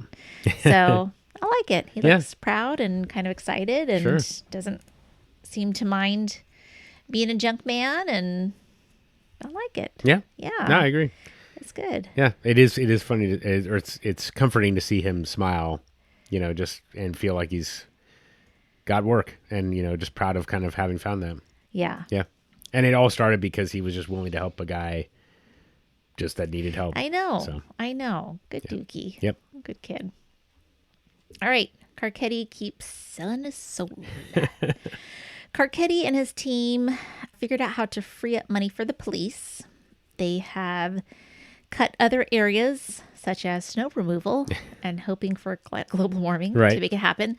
And it is time, anyway, they have decided he's got to make crime drop, and he's making way on this, quote, homeless thing, end quote. But there's some political trouble on the horizon. We've got a challenger named Dobie. Did I say that right? Yeah, it's Dobie. Yeah. Who might split the vote in the Democratic primary. And why, oh, why is this happening? Because there are some black people who are upset about the lack of representation. Always the bridesmaid, never the bride, according to Wilson. So Carcetti goes to talk to the congressman about Dobie being in the primary. What can he promise to make this work? Well, Carcetti has to start making some deals, including with people like Campbell and Davis, trading favors for support. So Davis gets a couple spots on the liquor board. Yep. Which he's very happy about. Yep. He just can't die, that Davis. Right. But maybe he can, actually, because this was before what happened with Freeman. Yep. All right, shall I keep going? Well, so interject. I had to look up. Do you know what the liquor board does? No, I have no idea. Well, so this is the Washington State Liquor Board. Okay. And so licensing, enforcement, regulation and rulemaking, education, and permitting. Okay. So my guess is when Carcetti says the amount of damage you can do with 2 seats on the liquor board, I'm guessing that it's licensing and permitting. Okay. Because basically these businesses, like, in Washington, cannabis is legal. Okay. So you could basically have these people wanting to open more stores and, get more licenses, and if you have a lucrative cannabis business, you go straight to a politician. Politician tells the liquor board, and the liquor board grants the permit. Okay. So it just makes that process so much easier and allows them to, essentially allows the cycle to continue, right? So company, makes enough money, pays the politician tells the board what to do. Instead of like looking necessarily at its merits, it's just like a referral, and then company makes more money, gives more to the politician, and so on and so forth. And there you go. So anyway, so that was my interpretation of what the liquor board does. Okay. I wish that Carcetti in that moment had just, when Clay Davis started doing his laugh again, it'd be like, "Thank you, Senator. I'll see you later," and just dismissed him. But anyway, whatever. So but then you see Davis get his own, so I'm happy about that. So yeah. Anyway, and then I mean, the interesting part about it is, I guess we'll talk about the part with Jen, but I have to. I'm trying to figure out, is Carcetti? So you're saying he's selling his soul? I'm just trying to figure out, because, okay, go ahead. Well, just like after the vigil. Yeah. Okay. Oh, well, okay. let me talk about that. Okay. Let's get to the end. Yeah, let's get into this. Oh, go ahead. So, all right. So we have the vigil for the homeless. Mm-hmm. He gives a very rousing speech, which boosts his image. But then, we know he makes compromises so that he can get elected again, right? Mm-hmm. So afterwards, he comes home. He's sitting on the couch with Jen, and he gives up half of future funding again that would benefit schools, and what is his answer is, well, if I don't even get elected again, then I can't help them at all. Right. And you see Jen in the background Yes. just looking super uncomfortable Yeah. with his answer to that. So this is what I mean. Like, he is just all this stuff that he wanted to do, all this good that he wanted to do, he is, putting so much of that aside to just, because of his ambition, to get higher and higher and higher and higher. And that's what's in his sights, and not helping the people in front of him. Mm-hmm. This homeless thing, give me a break. No. That's me. Oh, you mean the vigil? The vigil, the just the optics of it, Yeah. like that's, sure. I think he wants to help people, and he's a Democratic candidate, and I think he believes in social welfare and things like that. But it's just, he has a lot of self-interest. Oh, yeah, of course. Significant amount of self-interest. I agree. Yeah. And he's forgetting why he got in this in the first place. That's my opinion. That's fair. That's my opinion, Chris. I guess it's always, politics is always going to be this way, right? Essentially, the PG County guys know that. I mean, I guess it must just all be a play for this, essentially this end game for them. It's like, okay, let's threaten Carcetti so that he has to give us what we want, and because he's not in a position of power at this moment, then he can. Then this is our opportunity to strike. Yeah. So it's kind of them too playing this role, and then so they kind of put him in this position. Now he doesn't have to agree to it, of course, right? And so the hard part for me is I just look at it and think, but I have a hard time disagreeing with him in the sense that, like, if he doesn't agree to what they're asking, then they're still in the same terrible situation. Mm-hmm. So nobody's getting helped at that point. This is the only way for them to get any help at all. Yep. So, you know what I mean? Like that's where I, but obviously the visual of him leaning forward, watching the TV, and essentially completely ignoring Jen in the background, right? That kind of is what the, the showrunners are trying to tell us as well, that he is just completely self-interested, and he's probably willing to sell out anybody at this point. Yeah. To get to that next step. So, yeah. I just feel like it's you end up making these compromises, and it's hard to, I just find it like, it's more about the discussion about, like, is this really selling your soul, or are you just moving, you're trying to stay principled, but you're moving kind of what you're willing to accept. I don't know. I guess it kind of depends, kind of case by case, I suppose. Potentially. And in this situation where he was like fighting so hard for the schools and he's willing to give it up, almost immediately with almost no fight at all, that feels really disappointing, if nothing else. So, right? I guess. I don't know. Yeah. Anyway. I don't sorry, know. I'm just trying to think. I through it. mean, to me, it's, there was an answer earlier on. Yeah, sure. That should have been taken. That was not taken. Yeah. And when it comes to children in schools, there's one answer only that you should have taken. Right. Yeah. Yep. So. Yeah. Yeah. Anyway. Okay. All right. And if only move he'd on. anticipated a fake serial killer later on, he would have been all right. Oh, that's so true. Anything can happen. Yeah. You got contingency plans. Man. Right. All right. Or, you hope for global warming. Right. Gus stands his ground. Okay. Gus and some of the newsroom guys, got Zorsi out there, and maybe a couple others. I can't remember. Yeah, Jeff Price. Okay. They are having a little smoke break out back, and they are talking about the weirdness of talking to a serial killer. One jokes about having had an interview with Dick Cheney. And they say they'll be writing about homelessness until December because of the Pulitzer cycle. Spry tells Gus that there is a man in the lobby that wants to talk to the editor that worked on the story about the homeless vet. Says that Scott's not taking his calls. So Gus goes to meet him, and it's Hanning, who we've met before. And he won't even shake Gus's hands. Just says he's an effing liar. Yep. Mr. Hanning, it's an honor for me to meet you, sir. Who are you? My name's Gus Haynes. I edited the story you're featured in. Then you're a fucking liar.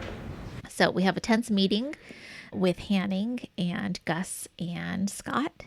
And Hanning tells him that he never said it was a firefight. He said that it was an IED, above ground IED, that killed, I think he said it killed the driver and blew the hands off the gunner. Yep. And Scott says that's not what you said. Hanning says it's straight. He says a lie ain't a side of a story. It's just a lie. The epigraph.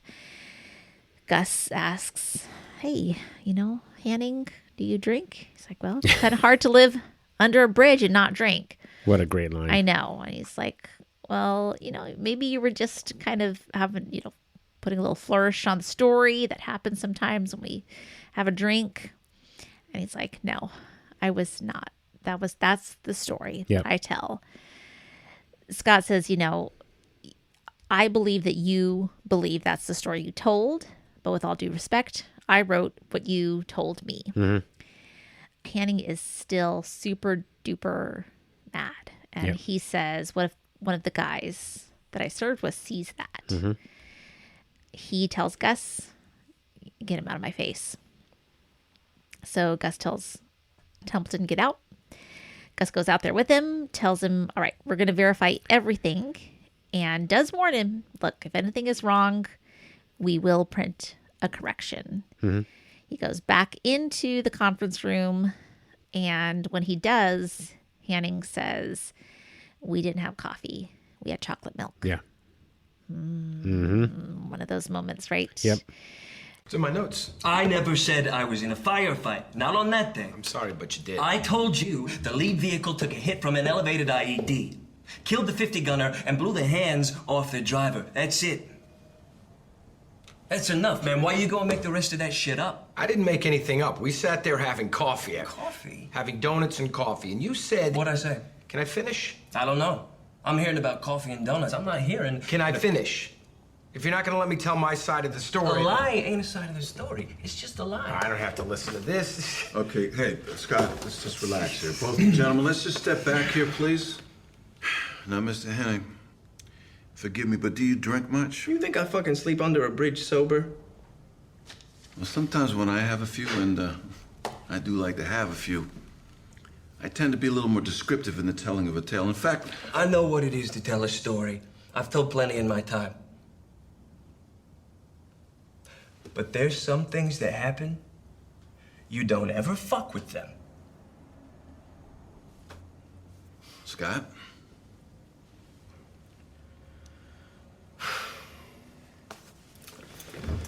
I believe you, Mr. Hanning. I believe that you believe. that you believe you told me one thing. But, sir, with all due respect and gratitude for you and the service you gave to this country, you didn't tell me that thing. You told me something else. I wrote what Mr. Hanning told me. Mr. Hanning, I know you What if one of the guys, what if a Marine who was there, he reads that shit that you made up? That's why I come down here today. What if one of the guys sees that? Man, get him out of my face.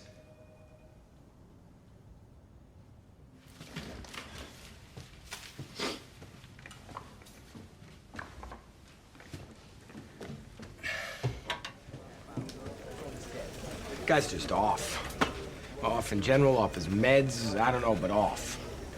A lot of them are, you know, I mean, I hate to say He it. puts on a good front. We'll call the Marines, get his service record, reach out to some people in his unit, find out what the fuck happened that day outside of, what was it, Fallujah? Yeah. All right, if it went down the way you said, we'll let it be.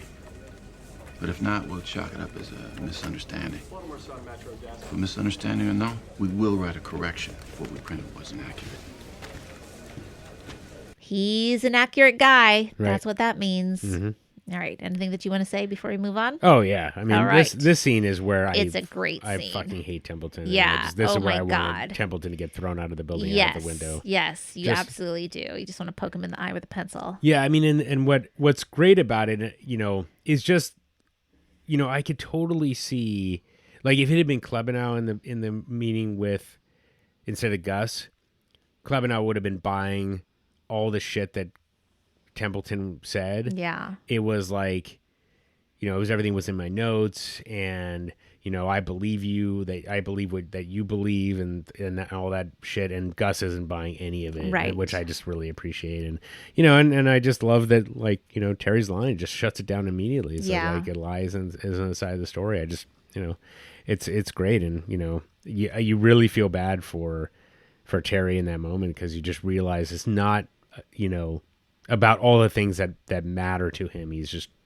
you know, Templeton again. Yeah. Just it was the other thing with Daniels earlier in the season, when Templeton makes up this quote, it causes all this ripple effect, because even though Templeton, and he just has so much power to fuck this shit up, and so, you know, for Terry, he's just like, he's not worried about the story making him look like a hero or anything. It's, you know, Yep. it's people that he cares about are going to read it and know that it was made up, and they're going to think that, you know, so Yeah. he's just got all the people to answer to. And Yeah. so, yeah, and Yeah. Templeton doesn't see any of that at all. He doesn't care. Right. So, and then of course, like the last bit being that, you know, Gus saying we're going to, you know, write a correction. And, you know, again, like this is, yeah. as a journalist, I am sure that this is a risk. You want to avoid this, of course, but like, you just have to accept it. You just right? have to accept it. Yeah. It has to happen sometimes. Absolutely. Yes. And, you know, and they have to have integrity. Absolutely. And Templeton taking offense at this is just, Ugh. you know, just He's more just of a the little same. pissy Yeah. baby. So just a great scene overall, and really did. I mean,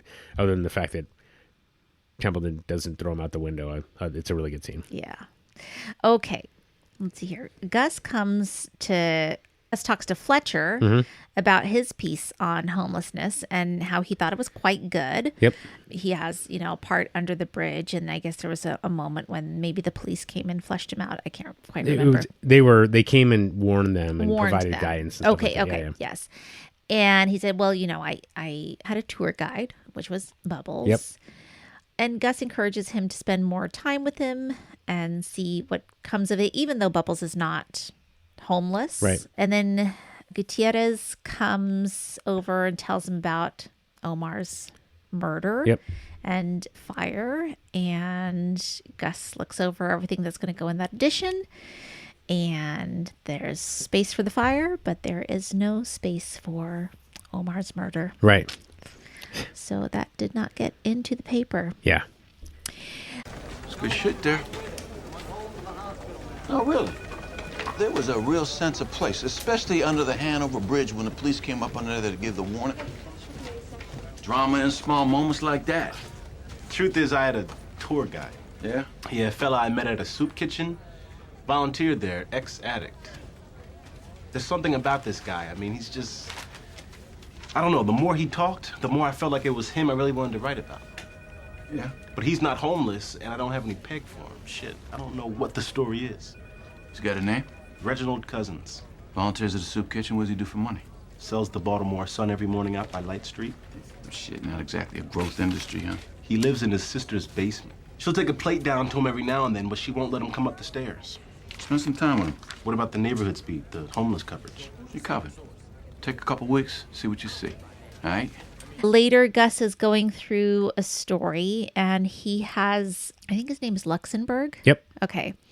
Over there, who's a Metro editor, and asks him, I don't even know what it's about, but he's just like, do you have my back before the fireworks? Yep. Like, okay, what the heck does that mean? And then he calls Scott over and tells Scott he's spiking his lead. Why? So that vigil that Carcetti had, Scott covered it, and his lead was a quote from an unnamed homeless woman. Oh, of course, he couldn't have gotten a name again. Right. And Gus tells him, look, there was so many people there. You could have gotten, it was a public event, you could have gotten a quote from any other named person. Yep. Right? He's like, yes, this quote is great. I couldn't ask for anything more from a quote, but you could have gotten any quote from a person with a name there.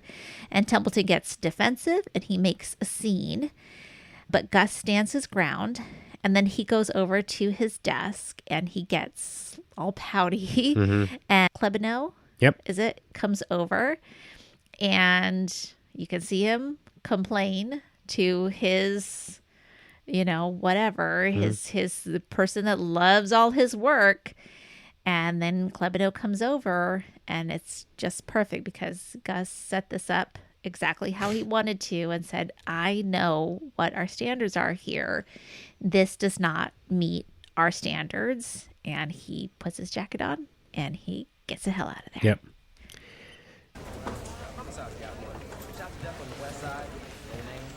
I'm spiking your lead. I'm not running a story about a public gathering. A candlelight vigil at City Hall, in fact, where the lead anecdote and quote is from an unnamed homeless woman. She doesn't want to be known as homeless. I explained that. Scott, there were hundreds of homeless down there tonight. People who voluntarily attended this event, and I'm going to guess that any number of them would have let you put their names in the paper. But her story is great. Look at that quote. It's a perfect quote, best quote I could ever ask for. And that's my concern at this point. Jesus Christ. And to hell with you if you think I made it up. We have a standard that we follow here. I'm going to follow it.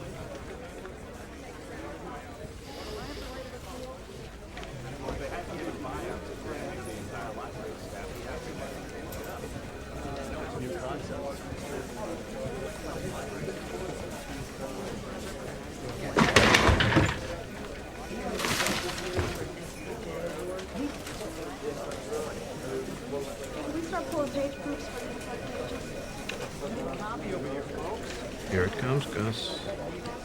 Yep.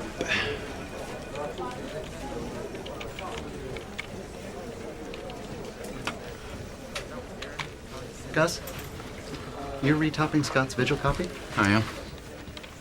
But I thought... An anonymous attribution in a public setting. There's no need for it. Gus, let's discuss this. Actually, I did discuss it. I discussed it with the Metro editor, and he agrees. Now, the story's on the copy desk, and as the line editor working the story, I feel I've done my job. Now, you as the ME, if you want to go another way, you can pull the story back and re-edit it. But we have a sourcing policy here, and I know it, and I do not feel comfortable bending the rules in this instance. And Yeah. Good for you, Gus. I think this is going to bite you in the ass later, but good for you. Yeah. Yeah. What the hell? Why do they like him so much? Why are they kissing Templeton's ass all the time? I don't get it. Why is he like such a little golden boy to them? I don't know. That's a great question. I feel like that's one of those. He's a cute little collegey white boy. It's like, what is that? I don't know. Get it. Well, so I feel like this would have been one of those details that would have come out with 2 more episodes of the season. Like you would have seen a little bit more about what he had done to earn this kind of special place. You're with the right. editors. You're right. So that's but we don't have the time to know. Exactly. Yeah. We don't have the information. Maybe it's just because like he's the guy that's out front with this, with the calls from the serial killer, stuff like that. I don't know, honestly. But even when you go back to the baseball story, you're like, dude, like he wrote this story about a kid. Like, what the hell? Yeah. Like, why are you willing to? I mean, because that was the thing, is that, you know, what Gus mentions this time about having a sourcing policy. Yeah. Like, why were you willing to bend there? Like, why were you, you know, why then? Why him? It doesn't, you're right. It's a good question. I don't know. Yeah, I don't get it. Because he can just do the Dickensian thing that they want. No, I don't. I mean, it's hard to say. I don't know. You know, about that, it's just like, I don't know, they just don't want to piss him off. You know, he's a star, and you know, you want to keep your stars happy, I guess. Yeah, I guess so. But by contrast, you know, I love Gus and Mike Fletcher's like interactions as well. When he's like, go talk, you know, go be with him. Yes, I love that. I do too. And I look at the encouragement. Yeah, and I think it was in the last episode as well, when he's like, hey, don't, you know, go just be with people. Yeah. And I don't care if you file anything. Like, you know, Gus is being a mentor to Fletcher there. Yeah. You know, I just feel like if Gus did the same thing with Templeton, I feel like he would get better results, right? Yeah. And he would say, like, you know, look, man, you know, you didn't want to do this correction the last time, or you didn't want to admit that you got taken, even though I know that you did. So look, this is your opportunity now to make things right.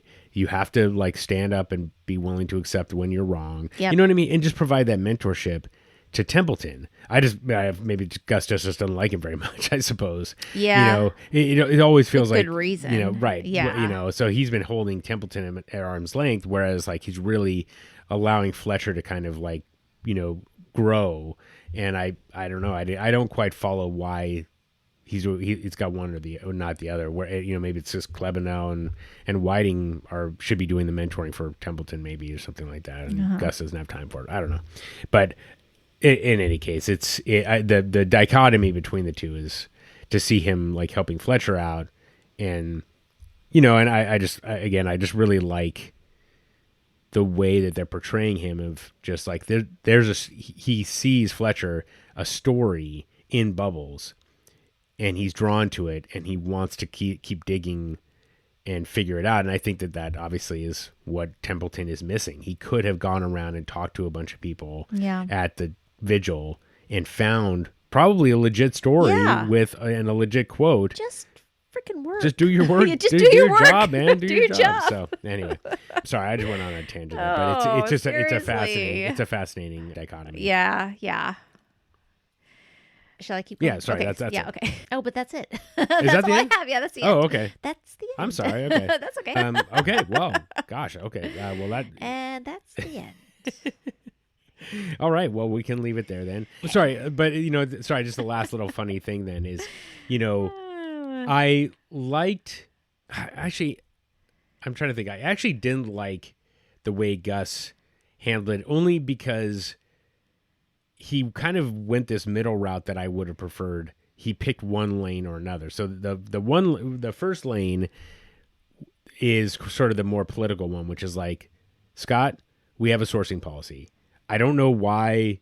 Like, I get what you're saying, but we have a sourcing policy. Yeah. And I am going to abide by the sourcing policy. If you don't like it, I don't know what to tell you. Right. Like, you know, go work at a paper that doesn't have that. I know.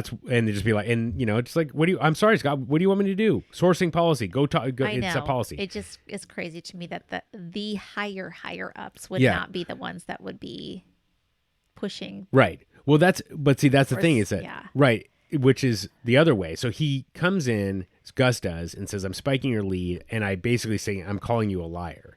So that pisses off Templeton. If he just said, look, man, we've got a sourcing policy. You did not abide by it, and I'm sorry. This is a great quote, but we can't use it because we have this policy. I don't know if Templeton still throws a hissy fit. He probably does. But nevertheless, he's like, you know, Klebanow comes over, and he's like, policy, man. What do you want me to do? Like, what's there to discuss? But then... So the other way is to go like thermonuclear, right? Which is, he started going down this road. He now basically calls Templeton a liar, which I enjoyed.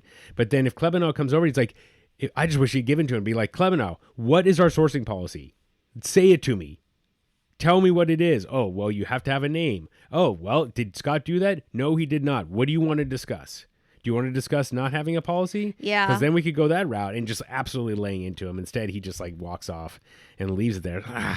Because I was just like, man, just give it to him, man. Give him the business. Yeah. Anyway, so give him the business. Yeah. Anyway, okay. Well, that is the end. So, all right. Gosh, I'm sorry. I'm just like I'm trying to draw this out because I don't want the season to end. I know. Okay. In any 2 case, episodes left. yeah. Oh my god. So obviously, I just didn't want to forget that. Of course, like welcome back, Poot. Even briefly, it is interesting to see that Poot like ends up out of the game. So that's kind of cool too. So, but in any case, I guess that was that was our only callback for this episode. So let us get into our categories. Okay. We will go into the music. I'm not sure what to make about this one. Every Booty, Get On Down by Parliament is when Omar walks up to. That's the song when they finally land on it, Truck and Dozerman. So when Omar goes through the cop car and they land, that's the music that's playing. Let This As Nothing Happened by Choi Suk Jun, which is Let This As Nothing Happen, which is playing in the Korean grocery when Omar gets shot. Okay. I love how in TuneFind the caption is Omar gets smokes, which works on multiple levels. So good stuff there. Bunk's ringtone when he's in the lab. You'll Never Find Another Love But Like Mine by Lou Rawls. So that's great. Now this one I don't get. A Bebe by Hurricane Chris is when Chris and Snoop are in the car. Okay. I don't quite get that one. And I'm Looking Over at a Four-Leaf Clover by Coleman Hawkins is when Freeman is at the bar. So I'm not sure if there's a symbolism to that one, but in any case. Okay. Killer cameos. Killer cameo.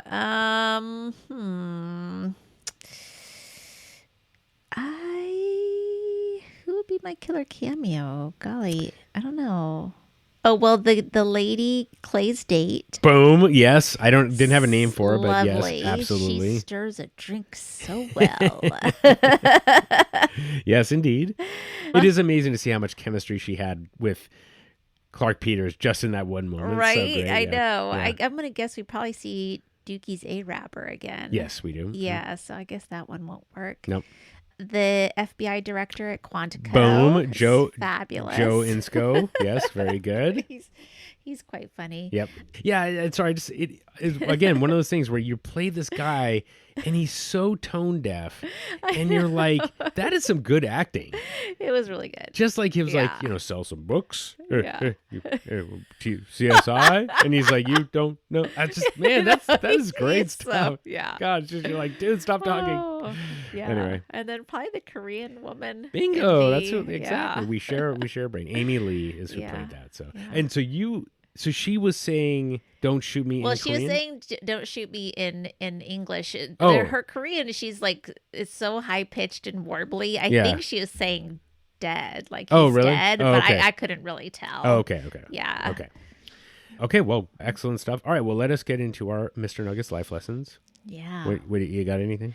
I mean, I like that Dukie gets an opportunity just from helping somebody. Yeah. You know, I think that is that. I mean, I've definitely gotten jobs just for being like, oh, you need to, like, somebody needs some artwork done or something. I mean, I'd help you with that. And then they're like, well, I could pay you for that next time or whatever.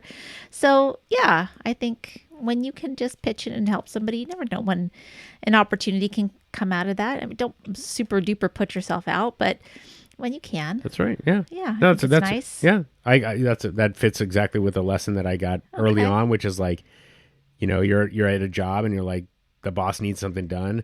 There's no guarantee that you get rewarded for it, but generally, if you're the person who says, I'm willing to step up and do the job, they will see you as the kind of person that steps up to do the job and will give you more stuff to do. So, for sure. Yep. So, yeah, we talked about that before. Like, look, if you don't have anything to do, don't know what to do, go help somebody. Yeah. Yeah. Yeah. Actually, this weekend, I got Carter, my son, to come do something with us that it benefited him. I mean, I was like, I need you to come because it's a thing for marching band. Yeah. And then while we were there, they were kind of hearing a story about marching band. They're like, why don't you come with us over to City Hall? And then they're like, why don't you, actually, we'd love to have you come be on the podcast and actually come to the luncheon and talk. So it like kind of developed into more opportunities where it's like, aren't you glad you came? Yes, that was actually a really good idea. I was like, yeah, see, it's like, just say yes to things. Yeah. And they develop into more. So That's awesome. yeah. Yeah, good for him. It's a good thing to learn. Okay. Carter's always got that. He's got that can-do attitude. So. He likes people. That helps. Yeah, cool. Yeah. That's a good one. Yeah. Anything else? That's it. Okay. That's my life lesson. Okay. All right. Well, actually, I was looking through these, and there's a lot of repeats, but I'm just going to. So, Carcetti, there's Steindorf said you have to get the crime to drop this quarter to the next. Don't commit to something that you can't control. That's a good one. Yes. Don't do it. Yes. I mean, I know that you got to, but Carcetti, right. you can't control it. God, so. that's a parenting lesson right there Yep. too. Don't Yep. make promises you can't keep to Exactly. your kids. Okay, a couple of, and actually a lot of these are kind of related, but I'll just stick with them anyway. So Kima, when she said, I have too much dog in me, always a good, I've said this before, but know yourself. Yes. You know, just feel like. So true. Even if it's not necessarily like a good so true. behavior, but, it's a good one. Yeah. And, but I think that like by knowing herself, she's able to, deal, put Doesn't limit, mean put you limits. can't work on it. Exactly. But know yourself. Right, but also she can work within the constraints that she kind of recognizes. Yeah. And then second one is Kima and Elijah, like essentially resented Elijah to start with. But she kept herself open to the relationship. Yep. And at some point later, she realized that there was something there for her. So I just like, don't, keep doors open. And Ellie, I remember distinctly said, don't burn bridges, keep doors open. A connection might not work immediately when you first, and it might not be working at all, but if you just keep the door open, you realize that this person is not somebody that you want to be having an inner circle. It doesn't necessarily mean that you have to dissociate yourself entirely. If they conflict with your principles, that's one thing. Yeah. Then I could say like, okay, at least until they demonstrate that they are now aligned with my principles, then yes, they're somebody that I don't associate with. But otherwise, just, okay, this is just not somebody that I'm going to keep close. Right. But if I see them, I'll keep the door open because you never know, like maybe things will change. Agree. So, agree. And of course, obviously with kids, it's a whole different thing. I wanted to mention this, the McNulty thing with the FBI, I thought was hilarious. But I'm just going to mention this. We have no affiliation, but there's a book called Strengths Finders. I think I mentioned it before. Yeah. It asks you a set of questions and it tells you where your strengths are. And I just feel like it's super valuable. Get profiled. Like if you can figure out a way to get some kind of assessment of yourself from the outside, can be really valuable. And I just learned in that it says communication is my strength. Okay. And I was like, communication, really? What are you, crazy? And is that an actual bee? I don't know. Okay. Is there a bee in here? Another one? If it's not a wasp, then I'll be okay. It is not a wasp. Okay, I'm great. pretty sure. So, okay, cool. In any case. Okay. Well, should we keep that in for the drama? In any case, maybe we'll. But I was surprised to hear that. But then I realized and sort of thinking about it, it's like, maybe it comes easy to me and I don't think of it as a strength. And so anyway, get if you can, get an assessment of your strengths and weaknesses from somewhere outside. So. Oh, Chris, we should have you done the Adobe Creative Types? No. Assessment. Huh. You should do yours because I know mine. Okay. Okay, that would be fun. All right, I will do it before the next episode. Okay, cool. Okay, excellent. McNulty, we are all heroes in our own story. Yeah. Which is, kind of a curse, right? Because everybody thinks they're doing everything the right way, hero. Yes. And they may not be, especially if it's something where there's some real question about ethics behind it. So that's something to think about. So anyway, I won't belabor that. And then I had to touch on this one. A lie ain't on the side of the story. We are living in a world these days where people lie indiscriminately and incredibly easily. It is really shocking how easily people are willing to lie for sometimes no reason at all. I don't understand. No reason at all. Lying used to be a sin. And now people don't give a shit at all. Nope. So I just, and it's like, there's the whole both sidesing thing, but like sometimes the other side is just completely lie. Like they're anti-vaccine people are lying. Like, I'm sorry. Like, so in this actually, Ellie, I have to ask you this because I've been struggling with this. A lie is when you know the truth. Yeah. And you deliberately say something else. Yeah. But if you don't know the truth or are speculating, right, as anti-vaccine people are, like, vaccines cause injury or whatever. Yeah. There's no evidence anywhere at all that supports that statement. yet you are saying it. Is that a lie or is it something else? I guess it's just saying something that's misinformed. Is it? I mean, I guess what I'm trying to figure out is like I guess it's not necessarily about that, but it's like they're trying to make a statement based on nothing, based on no actual evidence or information to support the statement. So I don't know. It feels like it's not exactly a lie, but it's also not a lie. Yeah, it's not the truth. Right. So anyway, I don't know. It's just one of those things. But we're in this. It's imaginary. Right. Yeah. Yeah. I guess it's made up. I don't know. It's funny. Yeah. I just wish I had a better word for it. I don't know. Yeah. It's like if I have a new mystical fruit and I've never cracked it open and I don't know what color is inside it and I tell you it's blue, but we have no idea what color is inside it. Right. And I say it's blue. Yeah. It could be a lie. Yeah, but right. it's really just like I just made it up. Right. Right. Exactly. Yeah. You made it up. But so anyway, it's one of those things. But we live in a world where like you don't have to entertain both sides. Right. If it's a lie or if there's no if you don't have the same support on the other side as you do on the one side, those two are not equal. Correct. Right. And so that's and so like Terry's comment at the end, like we had chocolate milk, and calling out like basically you're saying Templeton's side of the story. Liquids. Right. Exactly. but Templeton's side of the story doesn't even have the basic facts correct, and therefore it's whatever. So anyway, scary so stuff. don't entertain something unless you feel like the two sides are actually balanced. Right. And a lot of times these days they're not. But the last one I wanted to finish with something a little bit more uplifting, which is Beatty's comment, even though it's a whole downer of a conversation. But like she's right. Like you have family and friends and close friends are the ones that are going to stick with you. And so make sure you treasure those, make sure you tend to those relationships, and of course, make sure that they tend back, that they reciprocate. Because of course, like if you're giving all in one direction, that's not a fulfilling relationship either. So find those relationships and treasure them, and make sure that they treasure you as well. That's right. That's where I want to nurture them. And of course, like Ellie being here and entertaining this nonsense that I put up with a lot. A lot. No, just kidding. Is indication that all the indication you need that she is one. She and her husband are our closest friends in the world. So very grateful for them. So we love them. Okay, well. Let us get us to the most exciting part. Now we only have 2 episodes left. Oh my gosh! And penultimate episode, so something's gonna happen. So yeah. All right. What do you got, Ellie? The shit's got to go down in this one. The shit always goes down in the penultimate episode. Shit's got to go down. So arrests happen in this one, I think, but I have no idea how or what.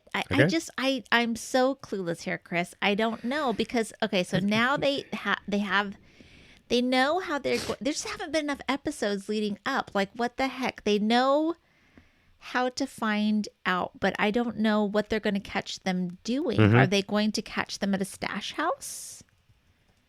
Okay. Are they going to, like with a big supply? I don't know. Okay. Like they did with, where Avon was with all the weapons and all of the drugs. Mm-hmm. I'm not sure. It's got to be something big if it's going to go down. I guess that would be my best guess. As many people there as possible. Mm-hmm. Okay. I mean, that's a good prediction. Okay. So I don't think you have to go any further than that. Okay. If you don't want to. That usually happens the second to the last episode if it's going to happen. Mm-hmm. And then, we have whatever kind of resolution or fallout. Yep. The last episode, yep. right? Mm-hmm. So that's what I'm going for here. I think we're going to have the charade reveal in the news article this next episode. Okay. And I think he's going to make it upstairs the last episode. Okay. Please give me this, The Wire. Please. That's all I'm asking for. Okay. That's all I want. Okay. Yep. Give me this and everything else is forgiven. Okay. That's all. Okay. Okay. What else? I think McNulty moves out. That's like the right thing to do by Beatty. Mm-hmm. So he moves out. I think McNulty Maybe not this next episode. I think last episode he's going to come clean about everything. Okay. To Landsman. Okay. And Daniels. Okay. Let's see here. Although I don't know what they'll do with it. I still don't know about Clay Davis and Freamon. I just cannot figure out what the heck kind of information he's going to get from him that's going to help him. Mm-hmm. What could he get from Clay Davis that's going to help him with this? I just don't know, Chris. Okay. I cannot figure it out. Okay. What else am I missing here? So, okay. What giant threats am I missing here? Let's see. Anything else? Omar's dead. I got nothing on Omar anymore. Well, they got to tie off all these. What about anything with the newspaper? Oh, maybe it's Fletcher gets the Pulitzer instead of Scott. Okay. And Scott goes down. Does that in seem like flames. The Wire to you? No, it doesn't. It's probably the opposite. Well, we'll see. Okay. But I don't know. I think Whiting and Klebno are going to keep on defending Scott, Okay. and I don't know. Okay. Maybe Gus leaves the Sun Hmm. and goes to another paper because he's tired of this bullshit. Yep. Okay. Okay. Okay. That seems more likely, actually. Okay. Let's see. You got the Sun. You got McNulty. You got Clay Davis. You've got, yeah. I mean, you got the major crimes. I mean, and I guess there's Carcetti too. Carcetti.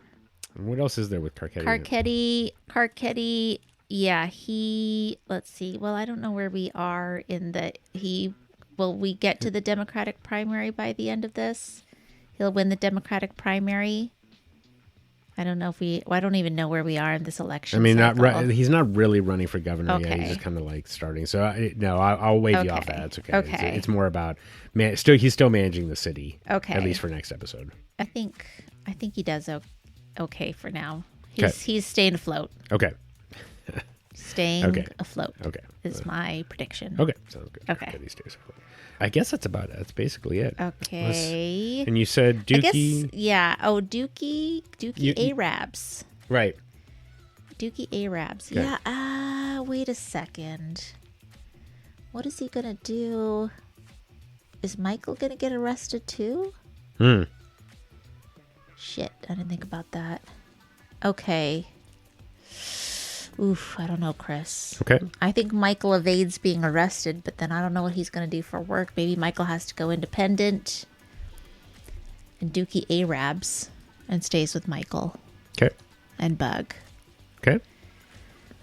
All right. And all the rest of them go to jail. Okay. Okay. You know, I'm gonna let you off the hook there. Okay. That's a hell of a lot. You have That's like so much. with 2 episodes ago, you've got like 10 there. So that's great stuff. Okay. All right. Well, great. Okay. All right. God, I cannot believe 2 left. 2 left. And this last one is just so God. These last Wait 2 a are so second. good. I haven't seen my dentist for so long. I'm not going to see him, am I? Oh God, it's terrible. I mean, you know. You saw enough. You saw enough of him. You can't see enough of him. You know, it's not possible. Unfortunately, Poot, Nick Sabatka, Dennis, they're all just little callbacks to this season. So sorry, but he was looking so fine. Like, why would you want to see him again? Like, It's all right. yeah. He's doing okay. He's got his nurse girlfriend. Yeah, exactly. That's fine. Yeah, It's okay. fine. I'll let it go. I'll let it go. All right. Well, we will be back next week to cover season 5, episode 9, late editions. But until then, Ellie, as always, thank you for such a terrific episode. Thanks, Chris. And we will see you all next week. Okay, bye, everybody. The Wired and Rewired podcast is Ellie Peterson and me, Chris Aronchek. Our theme song is Nice Vibes by Neon Beach. Want to holler at us? You can email us at wiredandrewired@gmail.com or hit us on the burner at 240-488-0060 to leave us a voicemail. We're Wired and Rewired on all the socials. And of course, if you like the show, please give us a rating and review on iTunes, Spotify, or wherever you get your podcasts. It helps other Wire fans discover the show. And until next time. Just sign the motherfucker and shut the fuck up.